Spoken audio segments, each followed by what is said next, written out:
Mayad nga agahon, coming to you live from Numancia, Aklan, in Western Visayas in the Philippines. I'm having my morning cup of coffee, my coffee with Ginno cup here, my Copico Blanca. I'm back to like drinking my Copico Blanca. Copico Blanca is 3-in-1 coffee here in the Philippines. It's coffee, cream, and sugar, powder form. You just put the powder in your cup, put hot water, and you got a nice cup of coffee.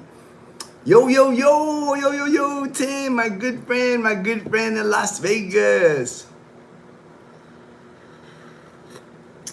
I'm catching. Oh, I also have this little French vanilla creamer here from Coffee Mate. I got these little packets right here, a whole box of them. I got them from SNR when I went to SNR in Iloilo. So adds a little bit of French vanilla taste to my Copico Blanca. It's like perfect now, man. I got like the perfect 3-in-1 coffee, instant coffee. It's like delicious. You know, I can drink this like forever, man. This is like gonna be my favorite. David, hello, Ginno, hello, David. Good morning, good evening, or good afternoon.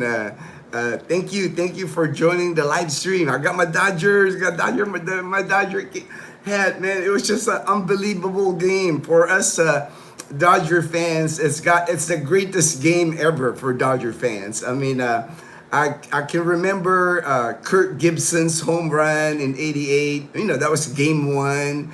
Freeman's walk-off last year against the Yankees. But, man, top of the ninth inning with 1 out, and Miguel Rojas hits a home run to tie it. Man, that's like the most incredible home run I've seen in my life, man. It was just like, I was like screaming, I was jumping, I knew when he hit that home run when we tied it, I knew we had a chance, because the whole game, you know, pretty much, you know, I know Dazzle was losing hope. You know, Dazzle was losing hope. I was just hang in there, and I was like, say, man, until the last out, I'm gonna watch it. You know, I know it's game 7. It was almost like torture the whole game, but you know, I'm glad we pulled through. We pulled through with a win.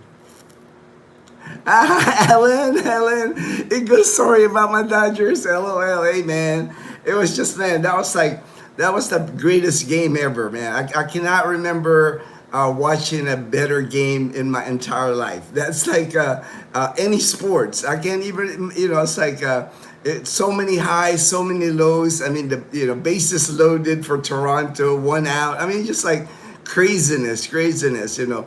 Guys just I mean, it was a whole team effort for the Dodgers. I mean, the pious catch on the ninth, you know, bottom of the ninth, you know, that would have ended the game, man. I was like, man, it's just so incredible. Are you preparing for the storm? Yes. I was going to talk a lot about the storm. We got our water, you know, we got those 5-gallon, let me see if you can see it. Those 5-gallon blue containers right there. We have like several of those. We got plenty of drinking water. We got rice, of course. You know, all Filipino homes got rice. We got canned goods. I mean, we are hunkered down because this typhoon right now is a severe tropical storm. It's called severe tropical storm Tino. I even have it on my Windy app here on my laptop. Been tracking it. I've been tracking it like right there. It's like I don't know if you can see it. It's got, yeah, it's a big storm. It's like a really big storm here. Let me see here if I can. I got some snapshots here, but I'm tracking it on my Windy app. Right now, it's a severe tropical storm. But I guess because, you know, I've been learning a lot about the weather too. You know, Vegas Will from Vegas, he calls me Mr. Weatherman. But I'm learning a lot, you know. The reason right now is a severe tropical storm, but since it's going through like warmer waters as it gets nearer Eastern Visayas. Eastern Visayas is like Samar and Leyte. My good friend Belus is there in Leyte. I'm sure he's hunkering down there too. when the tropical storm passes through the warm waters, it intensifies. It gets stronger. So they're expecting it to like be a strong storm by the time it makes landfall in Leyte. They even haven't ruled out that it can become a super typhoon by the time it hits Leyte. Right now, it's like category 4 as far as the winds.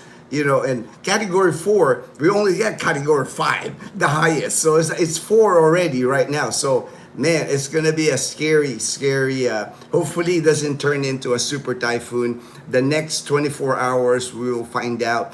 Liana actually doesn't have school today. The governor of Aklan province has declared Monday, Tuesday, Wednesday, no school for the whole province of Aklan. We are in the direct path. Panay Island, Aklan province, Antique, we are in the eye of the severe tropical storm or hurricane, basically in the United States. These are what hurricanes that pass through Florida. We are in the direct path here in Panay Island. Actually, I was reading up on it. The super typhoon Yolanda that did a lot of damage here in Aklan province in Panay Island back in 2013. This is the exact path. I mean, it's almost duplicate. They're like predicting the path of this severe storm or severe typhoon that we're gonna get here. The same path that Yolanda, super typhoon Yolanda in 2013. So we are taking this serious. This is not like I'm not hyping it or anything like that. This is like right here. The path of this typhoon is like through our province, through Panay Island. It's the same direct path, and they're expecting it now early morning Wednesday, even maybe tomorrow night. We're actually getting rain now. It's already signal number 1 in Leyte. On the eastern Visayas is already signal number 1 today. They've already announced that, and it's a big typhoon. If you can see here, like the map of the Philippines, that's the map of the Philippines, entire Philippines. That's how big it is. This is no joke. I mean, this is gonna cover the entire Visayas region, probably affect Luzon and parts of Mindanao too. It's like I'm looking at it. It's almost 3/4 the size of the Philippines. So there's no hiding from this typhoon. Also this morning, I got an alert on my phone this morning at 3 a.m., 3:06 a.m. this morning. There was an earthquake alert. My phone rings. I get that notice to like earthquake alerts. 5.6 earthquake hit Negros Island. Negros Island is in Negros Occidental. It's in the town of Candoni in Negros Occidental. That Negros Island is where Dumaguete is. So they had an earthquake this morning at 3 a.m., 5.6. So I'm sure the people in Dumaguete felt that, because they're in the same island, Negros Island. There's a lot of like natural events here, like earthquakes. We've been having earthquakes the past 2-3 months here. Almost like every week there's an earthquake around the Philippines. And it's not just the Philippines. I know they're having earthquakes in Southeast Asia also. It's the ring of fire. It's the ring of fire that's causing all the earthquakes. Let me go back up here. I was like, there was Alan with the comments. Sorry, Dodgers. All right, Dodgers, man. I was still all hyped up all day. I mean, I think my smile and my happiness with the Dodgers winning, it's gonna last for a while here. I'm gonna be happy for a long time. I just couldn't believe it that we won that game after all the things that happened during that game. I'm a Houston Astros fan. All right, I figure, Alan. I know. My good friend Brian. He's from Galveston County, Texas, and he's a big Astros fan. My good friend my good friend Brian too from Houston. He's actually vacationing in Houston right now. He's a big Astros fan. He lives here now in Lezo, like 10 minutes away from my house. So charge up the, oh yeah, I'm charging up the Blue Yeti. It's gonna be full. I'm expecting like power outage here because during 2013 when we had the super typhoon Yolanda in 20, I was here. I was in Calibo. I was living in Calibo. We lost electricity in Calibo for 1 month. You know, that's no joke, man. 1 month without electricity. You don't know how much you miss electricity until you don't have it.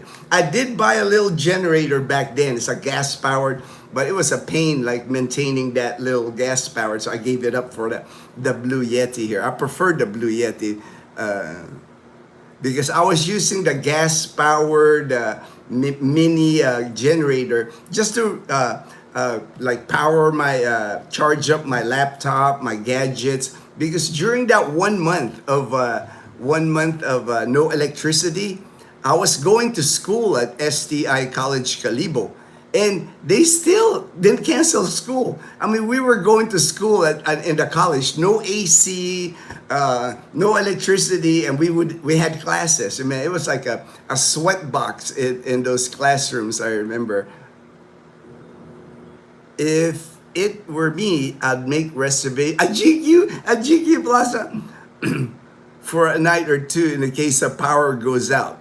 I'm not sure if GQ has a generator though. That's the thing. And also, man, lately, if you notice, man, the last trip to Iloilo City, we usually stay at the In-Jap Hotel. You know, the tower, the 24 stories tower in Iloilo City. When we went Tim, we didn't stay there because I'm like, I don't know if I want to be high up with all these earthquakes happening in the Philippines. You know, that's why we stayed at a Hop Inn. You know, we not a high rise. I don't know if I want to be staying like in a high hotel like the GQ's, like at least 7 floors. I don't know if I want to stay there, man, with all the earthquakes that's happening right now in the Philippines. Because I've been through earthquakes in Japan. I used to live in Japan for 4 years. I lived in a tower, 7th floor in a tower. And it's not fun when you're living in a tower and it's like, you know, you get a strong earthquake, man. It's like one of the scariest things I've ever experienced in my life. I don't want Dazzle to experience that. David, rice, cabbage, that's all you need. We got plenty of rice. We got vegetables, you know, that's not a problem. You know, we know how to survive, you know. Even if electricity, even a storm comes in, damage, whatever, we can last for weeks here without, you know, we don't need much to, you know, even if the electricity goes out, you know, like the last time we had a long break and no electricity was 2019. So it's kind of like, man, these super typhoon, you know, we got hit in 2013. The last one we had was Super Typhoon Ursola in 2019. So it's kind of like every 6 years. And we're like, you know, this year is like our 6th year. So, you know, I don't know what that is. You know, maybe coincidence, but it seems like every 6 years we get one big typhoon here in our area of Panay. We don't get many typhoons, like I've mentioned several times before, in Western Visayas. You know, normally all the typhoons go up like to Luzon and Northern Luzon. But I guess because now we're in Amihan, it makes sense now to me that because of the winds now, it blows the typhoons or hurricanes more south. That's why that's why the big typhoons that hit us is usually November or December. And Tino, this severe tropical storm Tino is number 20 for the year. And that's usually like usually 18 to 20. We average 18 to 20 typhoons or hurricanes in the Philippines. So we're at the end of it. But you know, this could be a big one. I mean, this could be a big one. I'm like looking at the windy app now. You know, it's like this worries me actually. This really worries me because we're in the direct path here in Panay Island.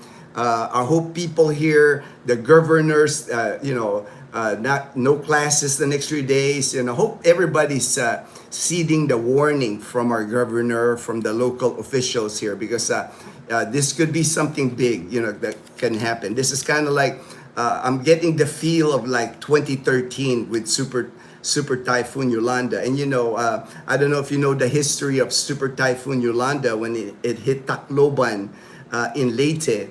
Thousands of people died during that super typhoon. So hopefully, definitely my prayers go out to everybody here in Visayas, in the Philippines. Hopefully it doesn't turn into a super typhoon here.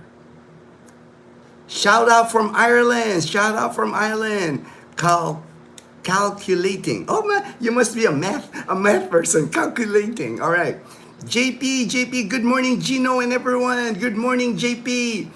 Hey, JP, we're all set. It's like, I know, man. I was happy yesterday, JP, because my good friend Stevie, he's going to be here November 11, about what, 10 days, a little over a week here.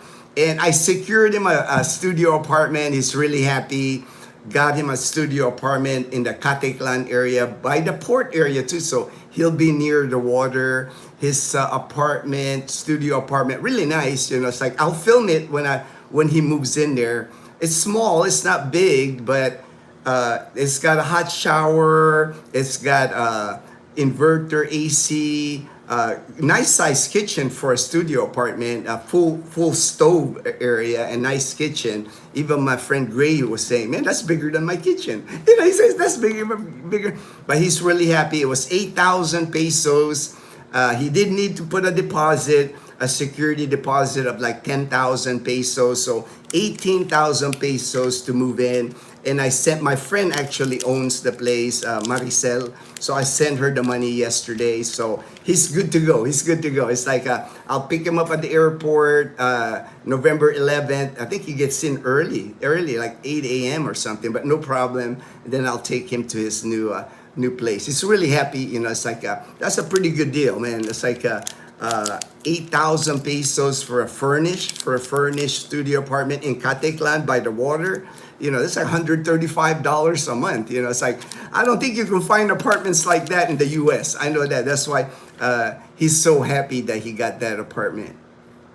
Not if the power goes out, but not if the power goes out.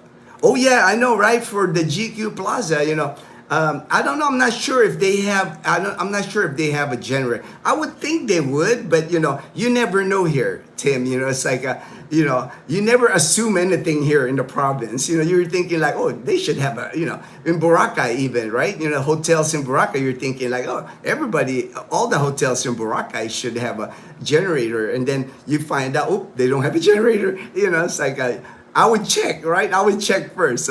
Next time, I'll go to the GQ Plaza Hotel. I'm going to ask them in Calibo whether they have a generator. Is it going through Laguna? No, Flyboy. It's not going to go through Laguna. It's going to go through Visayas. Eastern Visayas, which is Samar and Leyte. It's going to go to Central Visayas, which is Cebu, Bohol, Dumaguete, that area. And then Western Visayas, Panay Island and Negros Island. So whole Visayas is going to be affected by this severe tropical storm right now. But like I said, it's only like 400 kilometers now from making landfall. But the area where it's at now, it's intensifying. Right now, it's already got category 4 winds. And we only have category 5. So, it's like, man, this is going to be a big one. I really hope people are taking it serious because even here in town, in Calibo, I just don't sense people taking it serious. But I hope they take heed and, prepare for this one. Good morning, Ginno from James Crabriel. All right, thank you, man. I cannot stop smiling, after that game. I was like, it was just unbelievable. The highs and lows of that game is just incredible, man. It's like, I will never, Miguel Rojas home run in the ninth inning. We were down to our 2 outs. If he had struck out there or something, it would have been all up to Ohtani, man. And it wasn't looking good for us, but Blue Jays, I feel for the Blue Jay fans because I've felt that, I know, that's why I'm not like, gloating or anything because I've felt that before, In 1988 was our last championship when we won with Kurt Gibson, Oral Hershiser, and all that. But we played, like in the when we played the Astros, we lost to the Astros. We lost to the Red Sox. So we lost Game 7 at home at Dodger Stadium. So I know that feeling, man. It's like I was, I was like down for like weeks after we lost that Game 7 at home. So that's why I know the feeling, man. My good friend Ivan, he's a Blue Jays fan. He's in Iloilo. I know how he feels. I've felt that before. That's why. I don't like, I don't gloat the Dodgers. I'm happy for my Dodgers. I'm sad for the Blue Jays because they deserved it. The Blue Jays deserved the championship too. I mean, that was like, that could have gone either way. That's like a coin toss as far as who won that game. JP, congratulations on your, all right, thank you, JB. Los Angeles Dodgers, all right, thank you, Derek. Is Cebu still having tremors from the past earthquake? Flyboy, I'm pretty sure they are. Because it must, a lot of times when the big earthquake happens like it did in Cebu, a lot of times the tremors just aren't as strong as the initial one. But usually when you get a big earthquake like that, there'll be hundreds of aftershocks after that. But they don't say it anymore because it's like minor from the big earthquake.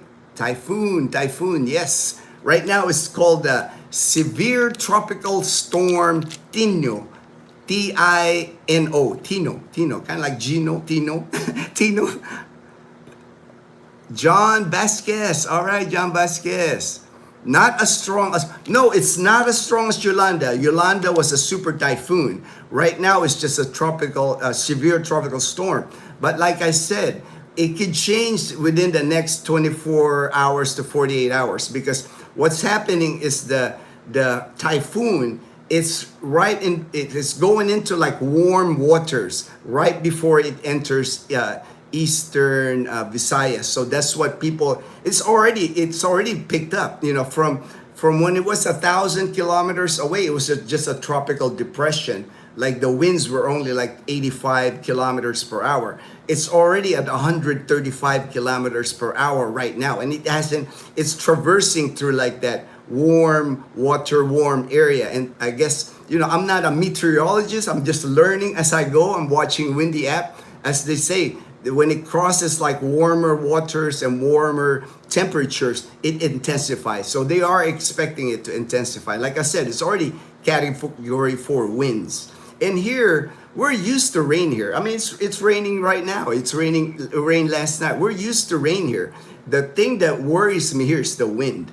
The wind is more destructive than rain here. It rains all the time in the Philippines. This is rainy season. But the wind, when you get winds like above 150 kilometers per hour, 185 kilometers per hour, and the gust, it's not like a steady wind that blows. It's like, it'll be like 150, but all of a sudden there's a gust of wind that just breaks like 200 kilometers per hour. And that's what like lifts roofs. If you can imagine here in the Philippines, a lot of people live here on light material housing, bamboo, nipa. It's like, they're trying to tie down their bamboo houses to the ground, but man, they don't have a chance when, strong winds like that. I live, my house is like cement walls, cement everything. I got metal roof that's like bolted to cement. So I think I'll be able to hold, it held during a super typhoon Ursula 6 years ago. But, when you have a light material house, like nipa bamboo home, man, it can lift your whole house from the ground. That's why, it's scary here, man. When you get like anything category 4, category 5 winds here in the Philippines, very scary time for a lot of people here. A lot of people already evacuate to like, what they use here for evacuation is like the schools. The elementary schools normally, they use the schools here for evacuation. So I'm sure already, I'm hoping Belus gets on the live stream here. He lives in Leyte. People are already evacuating to like schools in Leyte for sure. If I live in that area and I don't have a strong house, I would be like evacuating right now. Canlaon has been rumbling. Yes, yes, Alan, you're correct. Canlaon is in Negros Island, and also Taal. Taal in Cavite. I don't know if it's really Cavite, Laguna, but Taal volcano. Both volcanoes have been active and spewing ash. So something's going on, man, with the volcanoes erupting, earthquakes. Something's going on underneath there that we don't know. Prayers to yes, for sure. Prayers to everyone. It's like all these natural disasters. Hopefully, we don't get casualties or people getting affected by these natural disasters. Stay safe, Ginno and family. I'm used to hurricane prepping, being that I grew Houston. Yeah, I'm sure, right? Since you're from Houston, you're used to like the Gulf. Well, I guess it's called Gulf of America now. It used to be Gulf of Mexico. My sister lives in Houston also, so they always get, like every year almost, they get like a severe storm too. They just had one, I think, months ago. My sister got affected by that. Did you buy your Blue Yeti through Amazon? No, Derek, I bought my Blue Yeti through Lazada, Filipino Lazada. And I bought this thing like, I think 6 years ago now, and it's going on strong. And I really love this Blue Yeti.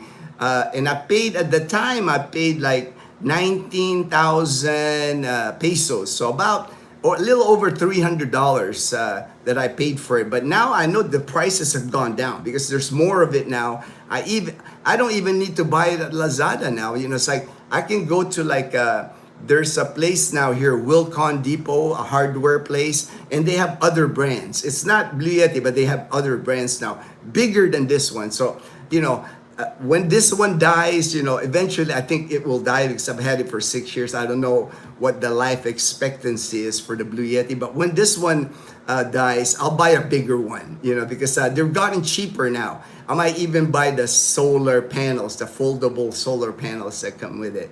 But to me, I've always told people, I highly recommend. If you live in the Philippines, I think this is a must investment. With all the power outages that we have here, this is like a lifesaver because at least I won't lose internet, because our internet, the router, I just gotta connect it to the Blue Yeti, so I won't lose internet, and that's so vital.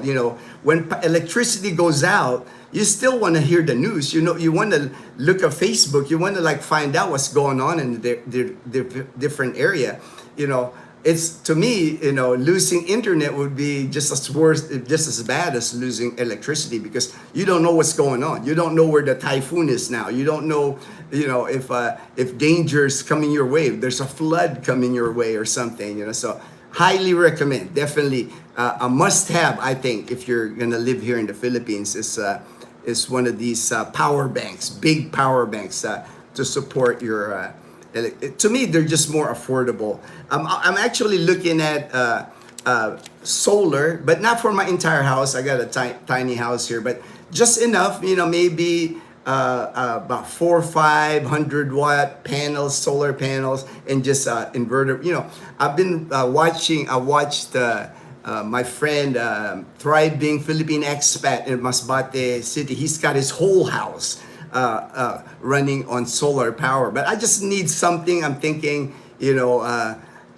main thing would be our refrigerator. It'd be nice to like have maintain the refrigerator if the power goes out. Like right now, if the power goes out for a week, my refrigerator will be down for a week. We don't have a lot stored in our freezer. We'll probably empty it out as soon as the power goes out. I have a cooler that I can put it, and we'll start cooking like all our frozen items. But it would be nice to have like our refrigerator going even with the power outages. GP, does La Casa? No, they do not have a generator right now. They have one on order, JP. It should be, I would say, in the next 3 or 4 months, they will be getting their generator. I already talked to Filipina about that because that's been a lot of requests from the residents at La Casa Española. They're gonna have to. They need one of those giant generators. Probably the size of my house. It's like my 430 square foot house. Probably that. There's a big gigantic green green generators is what they need. They already have a spot for it, on the new building that they're building at La Casa Española. Does SNR sell those big buckets, emergency food like in the USA? Ooh, that I don't know. That I don't know. I have not seen it.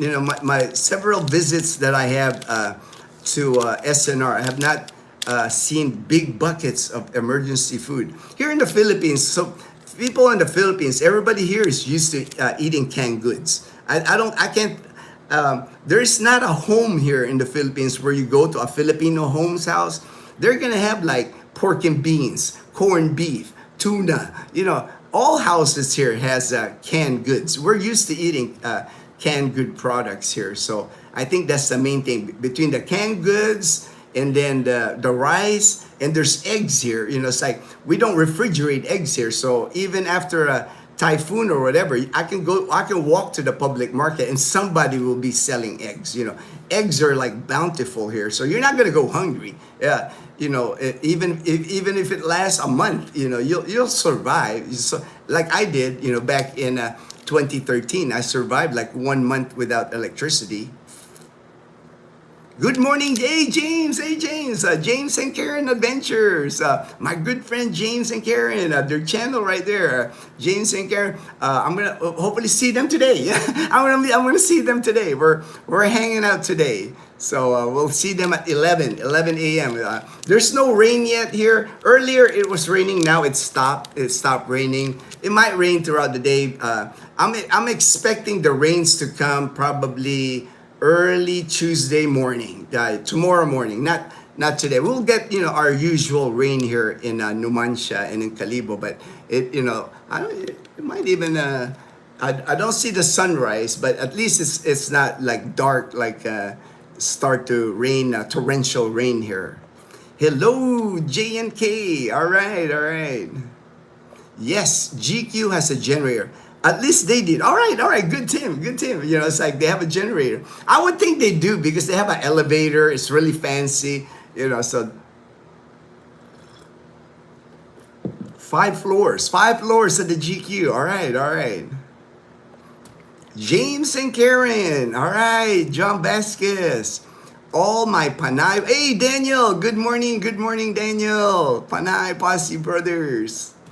Stay safe during the for sure. I don't take the storm lightly. It's like I've been through like 2 big ones here. Like I said, in 2013, Super Typhoon Yolanda, 2019, Super Typhoon Ursula. So I've been to 2 big ones that happened here in Panay Island in Aklan, and I do not take them lightly. I know, I'm worried.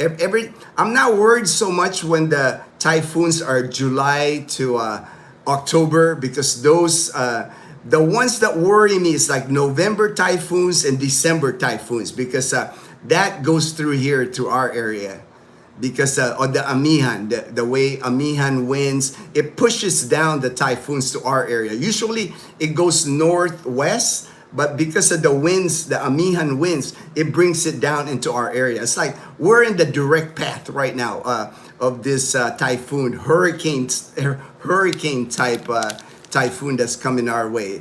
Panay Island is like they are predicting like the eye of this severe tropical storm. They're predicting it's going to hit Antique province. That's what the prediction is, but you never know. They're Antique. I'm only like an hour away from Antique. So we're close. We're close to Antique. Do listen to Rod Stewart. All right, hey, I love Rod Stewart, man. That's one of my favorite singer, man. That's my generation. Rod Stewart's my generation. I'm like an 80s guy, and that's when Rod Stewart was really big. Now he does a lot of ballad songs, which I like. I'm digging all the ballad songs that Rod Stewart sings. Hello, JNK, James and Karen, and JP from Daniel. Ellen, all right, let me see. Or let me charge my phone and make sure I don't run out of juice. I don't run out of juice here. I'm using my Blue Yeti to charge my phone, just trying to. We are looking at solar backup generators. they've been dropping in price. Oh, I know. They're, that's why before I wasn't even consider solar energy for my house here, because I have, it's like I'll get by. But now the prices of them are dropping, and then watching Michael White's videos on solar. It's doable. It's not like, I can do it for about $2,000. I think, doable to have, like, it's not gonna power my a whole house, my air condition, but just enough, enough for lights, for electric fans, for the refrigerator, enough to handle that. To me, that's like it's worth it now. It's worth it. I gotta turn up the light here. This is the light that Dazzle gave me. Since now it's getting brighter here. And there's many companies now here in Panay Island, in Calibo, that are solar. So they will install solar. They have packages that they sell now. That didn't exist here before. Like a few years ago, they didn't have. So those companies, they're popping up here now. So more and more people are using solar power here in Aklan Province. I am very happy for Stevie. Me too, man. I'm so happy for Stevie because I was running out of time. JP. I was on the clock. JP, because like he's arriving November 11th and I couldn't find him an apartment. It's like I finally just like sent out a feeler to my Facebook group, and my good friend Maricel in Catiglan, she reached out and he goes, "Yeah, I got an apartment for him." I was like, man, it's just a blessing, man. I'll worry about that stuff when you guys come here, man, because, you're my responsibility when you come here. You trusted me to like find you a place, get you settled here at least, so I take that stuff serious, it's like, that's why I was so happy for Stevie. Stevie wanted to rent it for like 6 months. He said, "Can I pay them 6 months?" I said, "No, Stevie, we're still rent month to month because you never know after 1 month whether you're going to like the place." Stevie wanted to lock it down for like 6 months, I told him, "No, just rent month to month, because you might like live there, all of a sudden you don't like it, so you have that option to move." I hope to go up there fishing after I get. Yeah, well, I'll take you there. Stevie is a big fisherman. You and Stevie will get along, JP. He is actually right now in Washington State, right? In the same state you are. The last 3 or 4 months, he's been living in his van. Saving money for his trip here to the Philippines, living in his van, and he camps it looks like lakes in Washington State. He's got like a circle fire pit, cooking like bluegill. He said it looks like tilapia. He sends me pictures. He's been catching bluegill, grilling it on the fire, on the fire pit, and that's what he's been living on. And he's been working still. He works like I think he's one of those.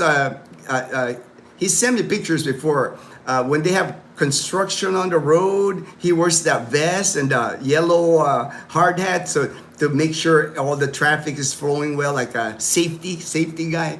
But he's ready. He's so happy to come to the Philippines. He's gonna try the Philippines for 6 months because I don't think he's full-time retired yet. He's Social Security age already, but he still has to work, financial. So he's thinking he'll try it for 6 months, go back to the U.S., work 6 months, come back here. But he might end up staying at that apartment. He's telling me if he likes it, he'll just cover the rent so he can like maintain it for the whole year. Because the rent's only 8,000 pesos, so it's doable for him, I would say, right? To just keep it for the whole year, That's like less than $2,000 a year to rent it, So he might, we'll see when he gets here. But I'll introduce you for sure, JP. I think you're gonna like Stevie because he loves fishing. He's a native Hawaiian. He's like from Hawaii, but he's been living in Washington State for many years. Tell him I am near Potholes Reservoir. Okay, Potholes Reservoir. I'll tell him that today. I always message Stevie. Me and him like it's like you, like JP. You're on my WhatsApp. Right now, I'll get the information. But he's been doing work like up in the mountains. Like he's sending me all the amazing pictures. He's out like in the wilderness, living in the wilderness in his van. You know, so I'm digging his lifestyle, man. I love Stevie's lifestyle. He will know where. Oh yeah, I'm sure Stevie would know that. Daniel, it says JP for Daniel. Vaughn, hey, go Dodgers, go! All right, man. Man, it's been an amazing year, man. It's like the best year ever for my Dodgers. I mean, I can't believe it. You know, it's like what a win yesterday. You know, it's like I think my smile. I can't get rid of my smile for months and months now because I'm so happy for my Dodgers. Is the winter baseball meeting will start happening in trades and free agent? I'm sure that happens pretty quickly. You know, it's like, I know the Dodgers, they always tweak their roster. I'm sure there's going to be a free agent.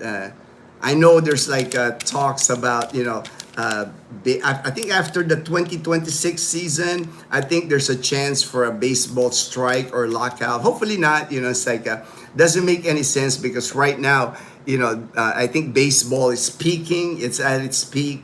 I think the ratings for Game 7, I know it's going to be astronomical. You know, it's like, I think everybody watched Game 7. You know, it's like, I know the whole country of Japan watched it, whole country of Canada watched it, and then the US, so it's a worldwide event, the World Series. It's not that go Spurs go. All right. Hey, I like the Spurs, man. I'm more a Laker fan, but I spent many years in San Antonio. I lived in San Antonio 1995 to 1999. During the Alamo Dome years, David Robinson, I remember when Tim Duncan, the first championship, 1999. I remember all that, man. I was in San Antonio during that time. And Dazzle, she loves the Spurs because Kawhi Leonard used to play for them. I'm sure your house there is very strong. I mean, yes, it's like our house survived. We were already living here 6 years ago for Super Typhoon Ursula. I mean, but it was scary. I'm not gonna lie, man. I remember our bathroom here is kind of like separate from the house, but it's attached and it's got cement roof. Dazzle and I were huddled in the bathroom, and with our dogs because, man, when the winds, like I said, when the winds came, it wasn't a steady wind, but when it would gust, it would like a strong gust. And during Super Typhoon Ursula, it was like 225 kilometers per hour gust. It would shake our house, man. I was afraid like our glass windows will blow out, because like it was shaking our house every time, And the roof held, for over 200 kilometer per hour winds. So, and this one seems to be weaker, but like I said, I'll have to wait and see when it makes landfall in Leyte how strong this severe tropical storm is. Because like I said, you never know, it might not be a category 5 winds right now, but it can pick up, and even our Pag-asa, our weather channel here, they're saying the same thing. This severe tropical storm will intensify the next 24 hours. How did you like the winning game? Winning Worlds were the nearest. Awesome. What's the name? A miracle. Yeah, I mean, it's the greatest game I've ever seen as a Dodger fan. I don't think. In my lifetime, I don't think won't be able to watch it. That's it. It's like the ultimate win. Game 7, extra innings. It's like, just like unbelievable how we pulled that off. It's the volcanoes I am not fond of. St. Helens did a number on my town back. I remember St. Helens. I remember. And I went through a volcano here too, JP. Mount Pinatubo. It's like the biggest eruption in Philippine history, man. It knocked out the base. I was in a military base here, Clark Air Base, and then Subic Naval Base. Because of that volcano, it buried the bases, and then they decided, the Philippine government decided not to renew the leases. I mean, it made the bases leave. They could have fixed it. I'm sure Americans could have fixed it, but it's all politics here in the Philippines that removed the military bases here. Derek, check out Jackery. Yeah, I've seen Jackery. I'm familiar with it, Derek, because at one time, I was really interested in the van life. Yeah, I think during the pandemic, I was watching a lot of van life videos, how to turn a van into like a living space. I was even thinking of like doing that here. They have these little vans here. They're kind of like they come from Japan, but you can turn it into a tiny camping van. I was even thinking about doing that. I still might, once I get my Social Security, because I can get one of those vans here for like $3,000, a little over $3,000, and I can just leave the two front seats, and the back of it I can make into like a living space, like a bed, or with a jackery, blue yeti, something like if we go to the beach or something that we can use. I was thinking about that to replace a Bumblebee eventually, because Bumblebee now is like how many years? 9 years. Eventually I know Bumblebee's gonna go out. The motorbike's at 2016, so I'm sure one of these days I'm gonna have to replace Bumblebee. So might be like another version of Bumblebee in a tiny van. And a tiny van, man. Mark Johnson said hi. Hey, Mark Johnson. I had a roommate one time when I lived at George Air Force Base. I had a roommate named Mark Johnson. He now lives in Montana. He raises pigs in Montana. The last time I talked to Mark, he was my roommate at George Air Force Base, California. I keep y'all in my thoughts and prayers. Thank you, Daniel. Appreciate that, man. I mean, we're gonna be safe.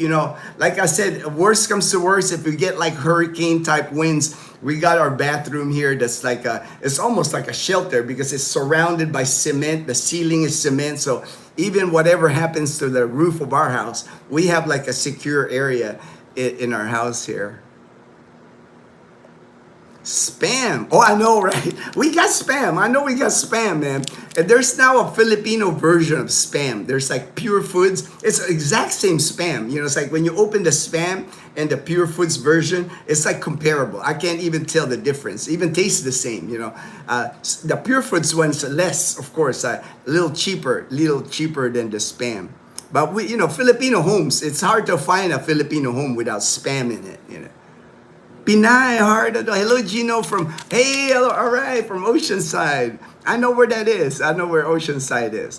I'm from Southern California before. I lived in Southern California. I graduated at Long Beach, Wilson High. Go Bruins, go Bruins. Daniel, there's vlogger Pina Prepper or something like that gets lots of prepping food. Oh yeah, I mean, I can't blame people, right, Daniel, from the pandemic. I think most Filipinos now are, got a little bit of prepper in there when the pandemic happened, because when the pandemic happened here, we were confined to our homes. We couldn't leave our house during the pandemic. We had quarantine passes to get out of our house. Here in Aklan, I kept it. I have my quarantine pass, man. It's like one individual per household was allowed to leave the house during the pandemic here. I was kind of like the one going out to get the food, man. But I remember, our mayor of our little town here in Numancia, he really took care. His name was Toto Templo Nuevo. He's not the mayor anymore, but I'm always grateful for that mayor, because during the pandemic, man, every single house in our community here got like a 50-pound sack of rice. He would send us like dressed chicken. It's like he took care of the people here in Numancia. I'm always, he's still around. He's retired now, and when I see him here in Numancia, I don't forget that. People that cared for his people here. Looks like the better homes there are use cinder block and rebar. Yes, they're called hollow blocks here. It's like it's a block with the holes on it. They put the rebar steel on it, and then they put cement. It's solid. And then after they do that, they cement both sides too. So like my house is solid. It survived earthquake, the past earthquake here. I was looking around my house. There's no cracks, nothing like that. When we had the Cebu earthquake was like, I think 6.7, and it was like 5.3 here in Aklan, and it did not damage our house at all. That should be more than enough. Yes, yes, Typhoon. It is. I mean, like I said, we were living here during Super Typhoon Ursula in 2019. I mean, there was some damage at some of the houses here, like where the rain gutters of some of my neighbors got all bent, some fell. Maybe the installation wasn't, but our house like stood tall, man. No damage in our house. I did suffer damage in my car. Debris was like flying everywhere, right? And my car was parked here, and a debris fell on the hood and like bent it enough to where there was a tiny hole in the hood. But I'm covered, insured. Actually, my car at the time was like only about a year old when that happened. But Toyota, I had full coverage. They replaced the whole hood. They didn't even try to fix it or anything. They just like took off the hood, and I got a new hood for my car. Networking is an awesome tool. Oh yeah, the more people the better, right, Daniel? That's why me, man, it's like every interaction that I have with people, I make it a good interaction. I mean, always like I don't burn any bridges. I always like I'm polite, I'm respectful, because when you network with people, you just never know. It's like they'll save you. Like my friend Maricel, she saved me from, I've been looking for an apartment for Stevie for weeks, and I couldn't find him exactly what he was looking for, because it's hard to find furnished apartments here. It would not have been a problem for me to find 8,000. His budget is like 8,000 pesos a month. Unfurnished, that's easy. I can get that here in Aklan. But a furnished apartment at 8,000, it was rough. It was rough, man. I'm glad my friend Maricel saved me. Tijuana make a baseball cap that players cannot make more than this certain cap. Oh, all right, Tijuana. This cap, Dazzle bought this cap for me on my birthday. It's a new era. It's a new era hat. I guess the new era is like the official company that makes baseball caps, hats for Major League Baseball. So they're not cheap. Even here in the Philippines, I know Dazzle bought this. This was like at least $50 for this cap, because it's an original new era coming from the United States. It's not one of the bootleg. I mean, the bootleg Dodger hat, I can get that for like $5-10 here. But the original new era ones, they're really nice too. I mean, this is gonna last. I know. I'm like this is a treasured hat for me, man. I made it too. Dazzle TV. All right, Edgar. All right. Good morning, Edgar. Glad to see you. Glad to see you on the live stream, Edgar. Stevie's on the way, Edgar. I took care of Stevie, his apartment. I'll pick him up at the airport November 11. He's gonna live in Caticlan. He's not gonna live in Calibo. And then JP, everybody, everybody that's coming, I got them a place. So I'm happy. I'm happy about that. Howdy, Edgar. Save some women. Save some women for the rest of us at the Panay Posse. Edgar. Hello, JP. Sergeant USA Daniel. All right. Vaughn. Hello, JP, Daniel, and Edgar. Vaughn. All right. Hey, that's great. Everybody knows everybody in the channel here. That's why I love about it. It's like everybody says hello. Everybody, it's like when you come here, you're gonna know these people, right? You've been like, if you come here to Calibo, you know Edgar, you know JP, you know Daniel, you know all these guys when you get here. No, Edgar said no saving, but I will if you're nice to me. All right, Edgar. Send after the good ones, but if not, I let hook with the bad girls. With the bad girls, huh? That's funny, Edgar. Did the Dodgers win? Yes, the Dodgers won. The Dodgers. I mean, it was like exciting game too, Edgar. It was like extra innings, game 7. I mean, incredible win for the Dodgers. I mean, it's like unbelievable how they won. I can't even believe that they won that game. JP Edgar, I will be on the second floor La Casa. Super excited. Even packed a practice suitcase this morning. Only 18 pounds. Wow, 18 pounds, man. That's light. That's light, man. I think you get 50 pounds at least, right? 50 pounds, JP. But that's good. That's good that you're traveling light, man. I always tell people, travel light. I mean, you can buy stuff here. You know, it's not like you got to bring like several balikbayan boxes here to the Philippines. Brazil, hello Brazil, hello Mello. I forgot the number of your apartment. I gotta check, JP, because you're close to Edgar. You're gonna see you're gonna see Edgar plenty. Edgar's on the first floor. JP's gonna be in the second floor. You're gonna see each other a lot, you know, at La Casa for sure. And there's other expats there. There's other foreigners that live there. I don't know all of them. You know, some of them are not like watch our channel, but they say hello to me when I go to La Casa. They, you know, it's like they always like say hi to me. There's mom. I see her coming down the stairs. LOL. My foreigner will be 19 years old. I sell it to come over there. All right, Daniel. I mean, those foreigners, they're good vehicles. Even my friend Mel, Mel's at La Casa Española. Mel lives on the third floor at La Casa Española. He had a older foreigner, he was telling me. He loved that vehicle. He said he does his own repairs on that vehicle. And I know Ruben's back. Ruben messaged me yesterday. He survived Angeles City. He said he made it back to Calibo. It was like he spent a little money. You know, it's like he said he spent a little fortune in Angeles City. But it's all good. I told Ruben, man, you'll recover. You know, it's like Ruben's just having fun, enjoying his life here in the Philippines. So. Nothing, you know, nothing wrong about, you know, like blowing some money, having a good time. You know, it's like, you know, like I told Ruben, he'll recover. Edgar, GP, just bring everything you need. You can get a lot from Amazon, but they're charge shipping. Yep, for sure. That's the thing with Amazon that you can that you have to watch. You know, their shipping costs could be pretty significant. On average, if you buy something from Amazon, you're gonna pay about 30% of the cost, like in shipping. So keep that in mind. Like if you buy something like $100, the shipping's gonna be like $30, pretty much. You know, on average.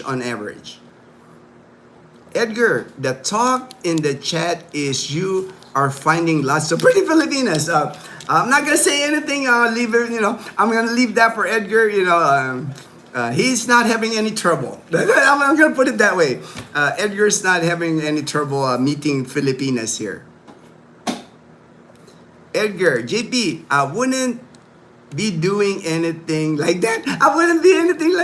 Yeah, I will leave it at that. I mean, he's not hurting. Edgar is not hurting here.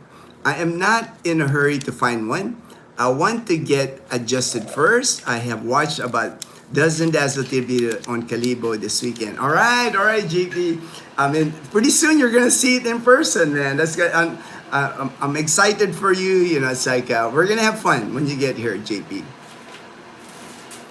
Beluz, hey, there's my friend Beluz. Good morning, Beluz. The storm, severe tropical Tino headed your way there. Beluz is in Leyte, so he's gonna give us first-hand account. Right now, I know there's signal number 1 already in Leyte. So he's gonna see the storm, this severe tropical storm, before we do here in Western Visayas. I just started raining. Okay, it's already raining. It's already raining in Leyte. Doing last-minute adjustments. Good. I know Belus is ready, man. Belus's house is like his house is like earthquake proof, typhoon proof. You know, it's like he made sure that the house he built in Leyte is strong, double rebar, double everything. You know, it's like I know Belus is prepared, and Belus got, you know, he's got a rice field, so he's got sacks and sacks of rice. You know, he's not gonna have problems like surviving even if you know no electricity for a week or so. Hello, Belus. Good morning, John. All right. Can you explain Philippine money and American money? What is the difference? How many dollars you get for pesos? Oh, okay, that's pretty easy, Rene Navarro. Right now, It's at an all-time high. The peso exchange rate, the dollar is really strong in the Philippines. It means the Philippine peso is weak against the dollar. It's been right at 59, and that's an all-time high. Usually like 59, that's like the very top end for the exchange. That's why I had some dollars that in my dollar accounts here in Calibo. I already exchanged it to pesos. Now is a good time to exchange your pesos because come December, when all the balikbayans, the OFWs, all the tourists come to the Philippines December, they're gonna bring in a lot of dollars. So it's gonna flood the market here in dollars. So it has a tendency December for the dollar to drop here. It's not gonna drop big, but it's a 59 right now. Wouldn't surprise me. It goes back to 56. But even 56, for people that live here in the Philippines, 56 pesos, that's a blessing to us against the US dollar. For a lot of us, earn our pension from the United States. A lot of Filipinos, a lot of my neighbors here, a lot of their spouses work on cruise ships, container ships in Dubai, Middle East, send money here. A big part of the Philippine economy is remittance, like dollars being sent to family here. So a lot of people here, there are people hurting with the exchange rate, of course, the locals, mainly, but a lot of people here, not just expats, not just foreigners that move here, a lot of Filipinos benefit from the high dollar exchange rate. Love seeing expats in your town building community and feeling at home. Watching you, James and Karen and Mike, makes me feel we could, oh yeah, you can live here. That's why we got a good community here. It's like we're building something here. I know, like James and Karen from James and Karen's Adventure, Mike and Kat and Laura from That Philippines Life. We're like the same people. That's why we're very welcoming. We're like we invite people here. If you come here, we entertain them. All the three of us. We're just like, hey, come here. We'll show you. We'll assist. It's like because for me, the way I think is like, why not? It's like this is to me, like I've mentioned before, Aklan to me is a gem as far as retirement for foreigners.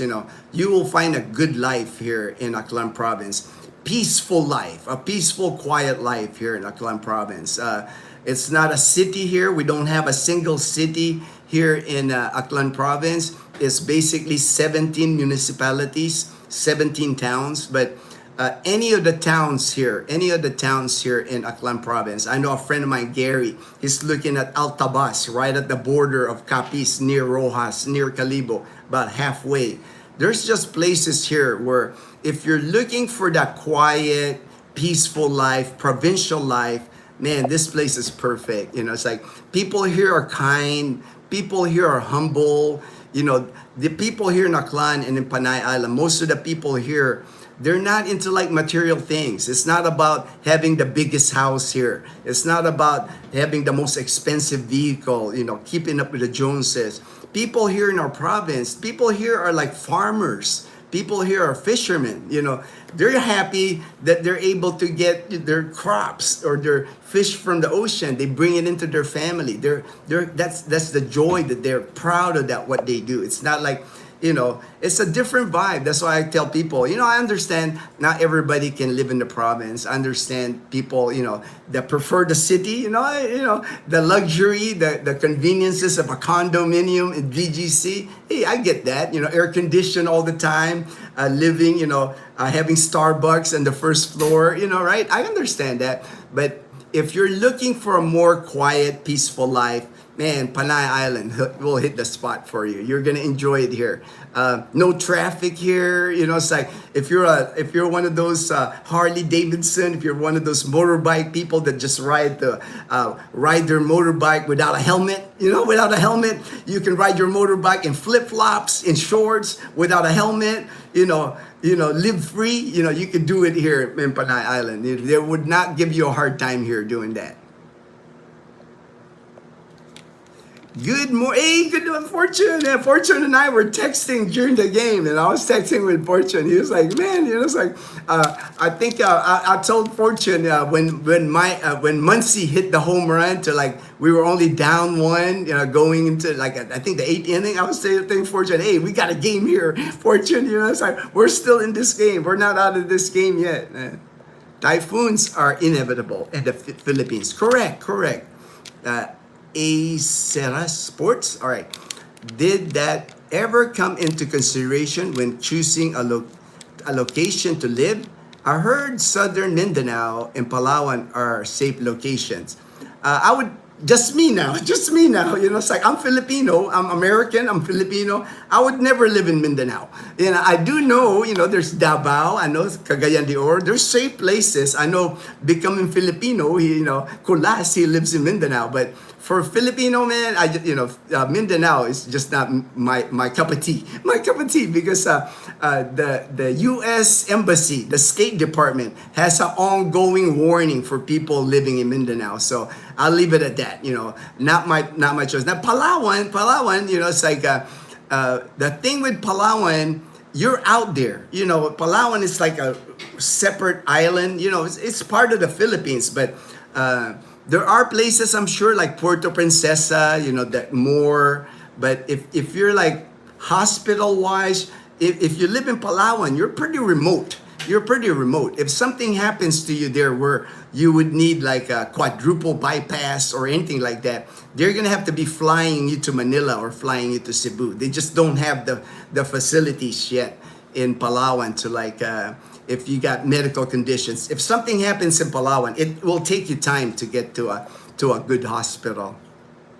Like for me here in Calibo, even though I live in the province, I have Asia Pacific Medical Center now in Calibo. They have an emergency room, 8 stories high medical center, full. They do operations, heart operations now here. They got ICU. They got everything I would need. And I live in the province, right? I live in the Aklan province. I'm like 15 minutes away from a top-rate hospital. I have background in hospitals. I worked 27 years in the United States in hospitals. So I know, when I see the equipment that they have there, MRI machine, ultrasound machines, X-ray machines, they're top of the line equipment at Asia Pacific Medical Center in Calibo. So I'm not worried. If anything happens to me, I got to go to hospital. And that's important. When we're climbing up in age, you got to consider that. It might be nice to live in Southern Mindanao. It might be nice to live in Palawan. But you got to make sure you're within distance to a hospital. That if an emergency happens to you, you have a hospital to go to. All right, thank you, Fortune. Los Angeles Dodgers. We should find a posse place where everyone knows your name. Hey, that will, we'll have to figure that out, Daniel, because the one thing in Calibo, man, even here in Numancia, we don't have a lot of bars. There's not a lot of bars where you can just sit down and drink a beer. There are resto bars, like restaurant bar type. So we might, maybe. I've seen one really nice at Lambingan Beach in Calibo. It's called Hayahay, brand new one. I filmed it. Maybe that place. That would be a good, maybe once a month we can meet up there for happy hour or something. Good AM, JP, James and Karen from Fortune. All right.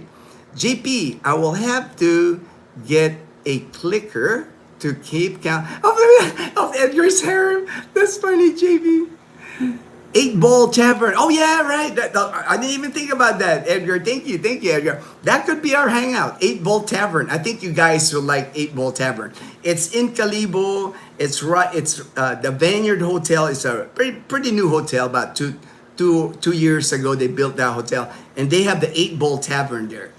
Good food, good burgers.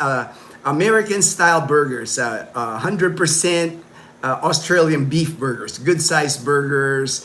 They got nice, good pizza and all the beers that you want. Draft beer. My friend Gray likes to go there because they even have Stella beer. That's like his favorite beer. So that could be our place. We'll make that happen. 8-Ball Tavern in Calibo. we'll have like a once a month meeting at the 8 Ball Tavern. That'll be cool. That'll be cool. I'll set that up. We're actually planning a Thanksgiving meal there at the 8 Ball Tavern. My friend Gray wanted to have a Thanksgiving meal there, so I'll have to get that set up too. Fort, Daniel Fort, all right. Fortune. Good AM, Daniel, Bon, and Edgar. Good AM, Belouz from Fortune, on way to work. Traffic heavy. Traffic is heavy, all right. Fortune, he lives in Bacoor, Cavite. Then he travels to Manila. He works in Manila at the banking. He's a banker. He's one of the financial guy in Manila. So it takes him about an hour. That's why he said traffic is heavy. Traffic is, that's common. If you live in the city here, especially Manila, people that's been here know how traffic can be heavy. Good morning, Mom. Hey, Mom. Edgar says good morning. Good morning, Ed. There you go. Ed? Edgar? Yeah, Edgar. Edgar's How on are the you, left. Ed? How are you?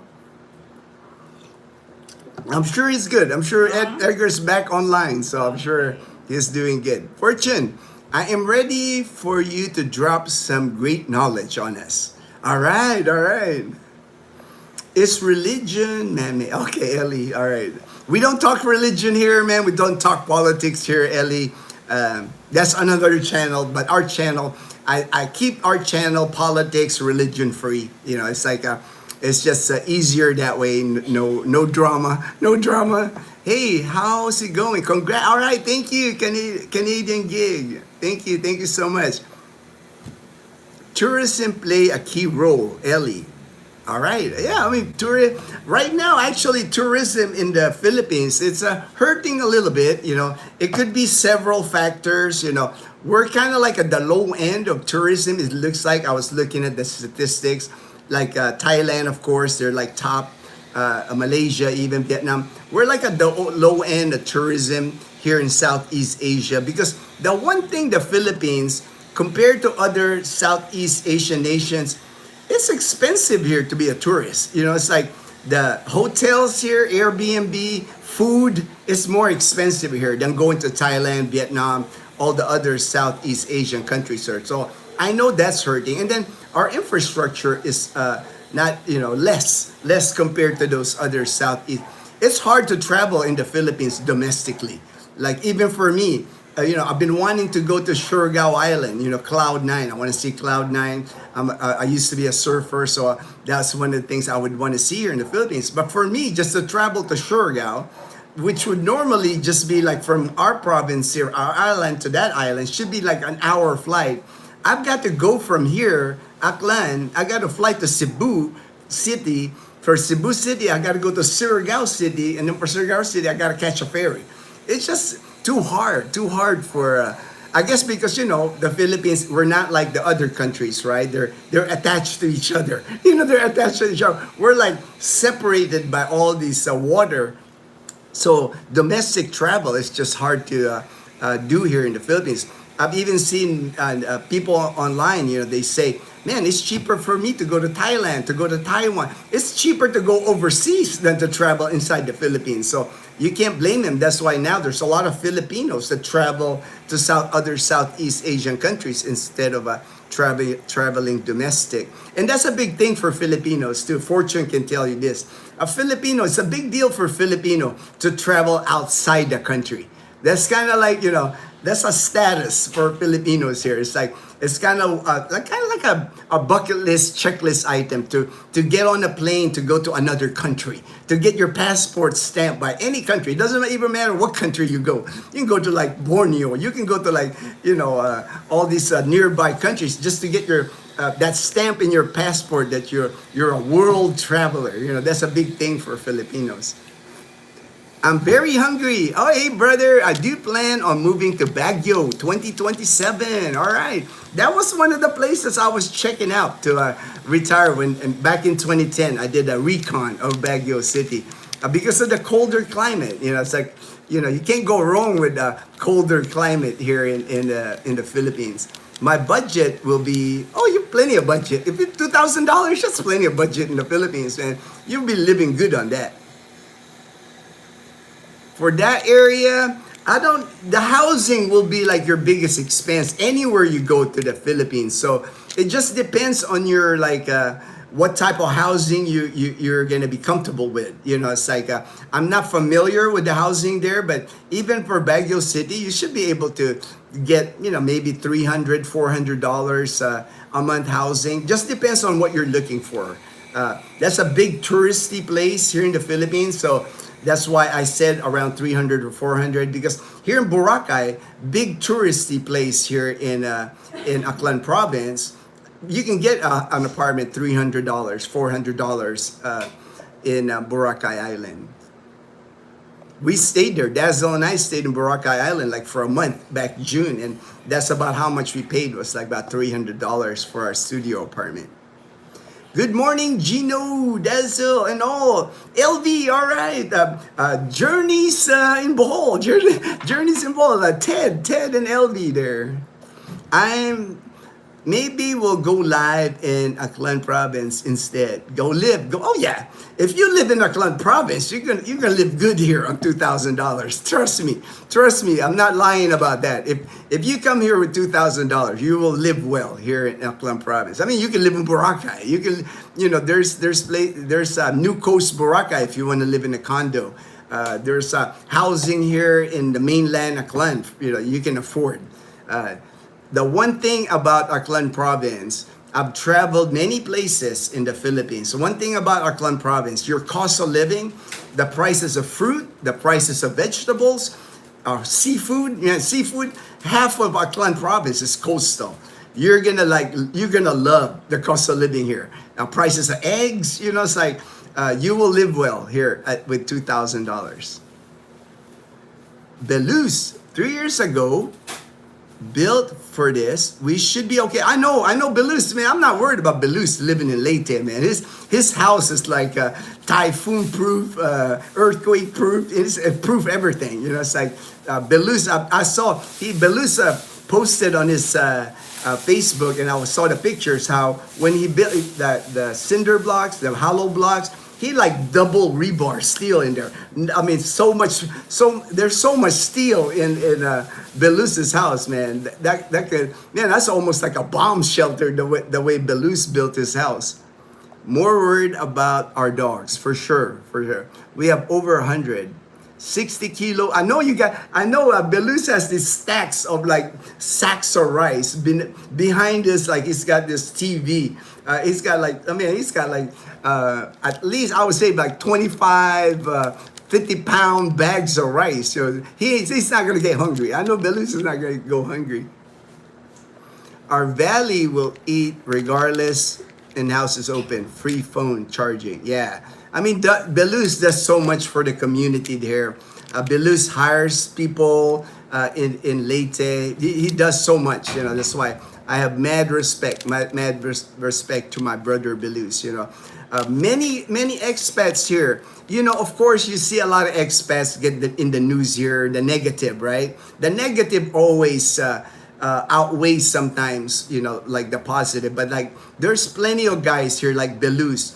Donates stuff to the community, does so much for his community. Michael White and Nasbate, same thing. He welcomes people, in case of emergency, welcomes people to his house, helps them any way again. There's just many expats here are a positive force here in the Philippines. Don't believe all the YouTube always highlights the homeless expat or the drunk expat that gets arrested or the expat that gets deported. That is a small number here in the Philippines. I would say not even 5%. 95% of the expats here are good people, do a lot of good for their community. My friend Finn, he's in Boracay. He's got he donates to the schools, school supplies, shoes for the schools. There's an organization there, Bleeding Hearts, something in Boracay. They do so much for the community in Boracay because Finn's been in Boracay Island for many years now. So, you know, to me, it's the thing, the negative always gets the hype on YouTube, but plenty of foreigners and expats here do a lot of good. My friend Jamal, he lives in Dumaguete City. He does a lot of community work, basketball tournaments, programs for his community in Dumaguete City. So don't believe the hype. Don't believe the negative about the there's plenty of good expats here. I know the Panapasi is good. I know when we get together, it's gonna be a fun get together. We're gonna have fun, man. We're gonna have fun. Daniel, JP, Edgar, Stevie. We're gonna have fun here. Bringing around 50 plus razors cut to take care of my shark. Oh, for your beard, for your beard.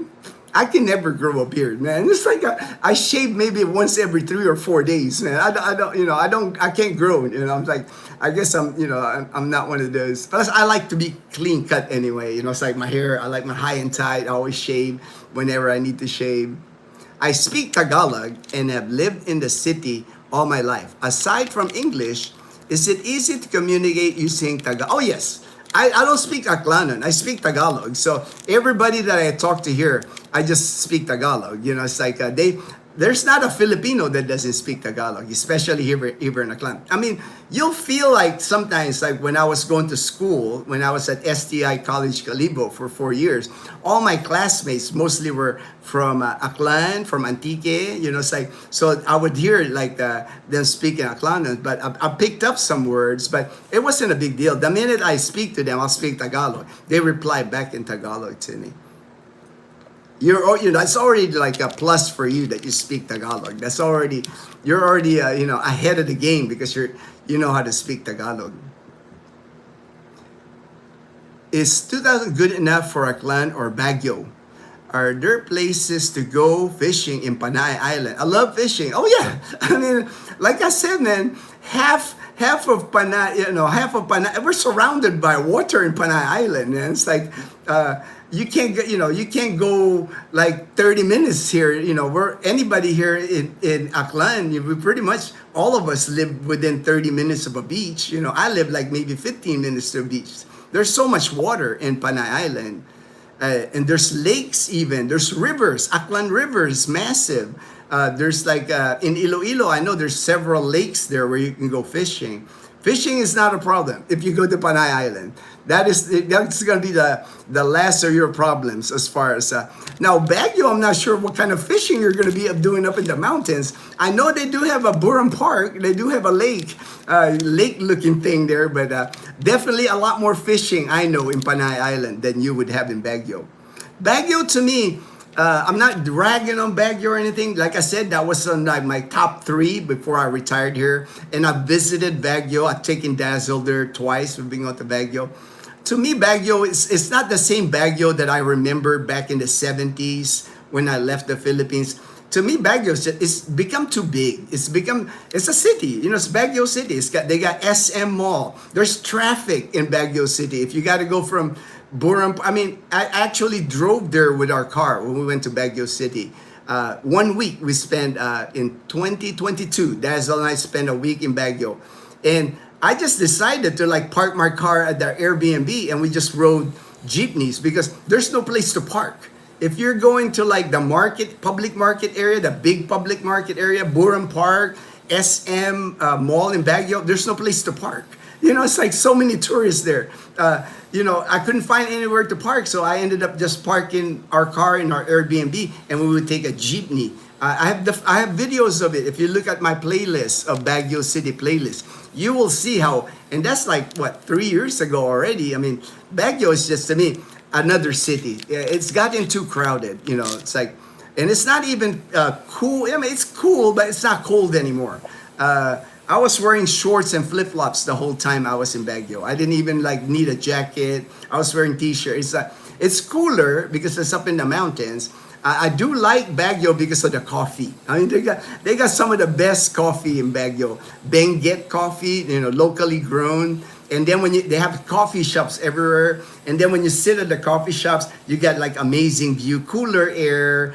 Some pine trees, not many pine trees anymore, but you do that was fun to experience that in Baguio. But to me, what I would do if you're headed there, man, just don't commit too long. Maybe stay 6 months in Baguio and then maybe 6 months in another place. Travel light. Don't like send a gazillion balikbayan boxes here. Just travel light. Get your suitcase, backpack, live there for a few months, get a feel for it before you decide to settle down. That's what I did. My plan all along was like hit Boracay for 6 months, and if I didn't like it, I was gonna take off, go to another place. It just happened that I fell in love with Aklan province. Fortune, that's enough for Baguio, but it's expensive there. All right, thank you, Fortune. That was another thing I was gonna mention. A lot cheaper here in Aklan than in Baguio. It's a touristy place. If you eat at restaurants, it's pricey. It's not cheap. They got the best vegetables though, man. Like Baguio City, man. Broccoli, cauliflower. The vegetables in Baguio are the best that you'll find in the Philippines. Strawberry, they even have strawberry. James and Karen, Panay is safe and has everything. Thank you, James. James and I, we're like the same. We're like, man, we're sold on Panay Island. We're sold here in Aklan. We're never gonna leave Aklan province. We love it here. So maybe we're biased. It's like our wives are from Aklan province, so maybe we're biased. But like I said, I've traveled the Philippines almost, except for Mindanao. I don't plan on visiting Mindanao, but I've pretty much hit all of Luzon, most of Visayas. But to me, it's like I've mentioned before, Aklan Province, Panay Island. It's a gem. It's a gem here in the Philippines. You could see from James's adventures on his motorbike. He just bought a new motorbike. He's traveling to places here in Aklan and in Panay Island, in Antique Province, where people haven't gone before. He's like blazing a trail here. Wow, it's getting sunny all of a sudden here, man. I'm amazed. But it could change, man. Like I'll show you real quick the how sunny it is this morning. This is like, I guess, the calm before the storm, I'm sure, because we have a severe tropical storm headed towards our province of Aklan here in Panay Island. But this morning, sunny. Look at that. It's a bright and sunny here. Like I said, probably the calm before the storm, before it gets here. Quiet like usual in our neighborhood here. Nothing going on. My neighbor there, he's got the construction people. He's adding like a downstairs room to his house. But look at that, man. It's just like bright and sunny this morning. It's gonna be a warm day here.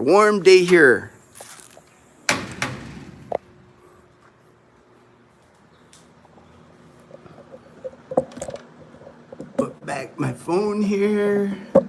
I actually use my Blue Yeti to hold my phone. I got like a selfie stick and I put it on top of my Blue Yeti. That's what hold.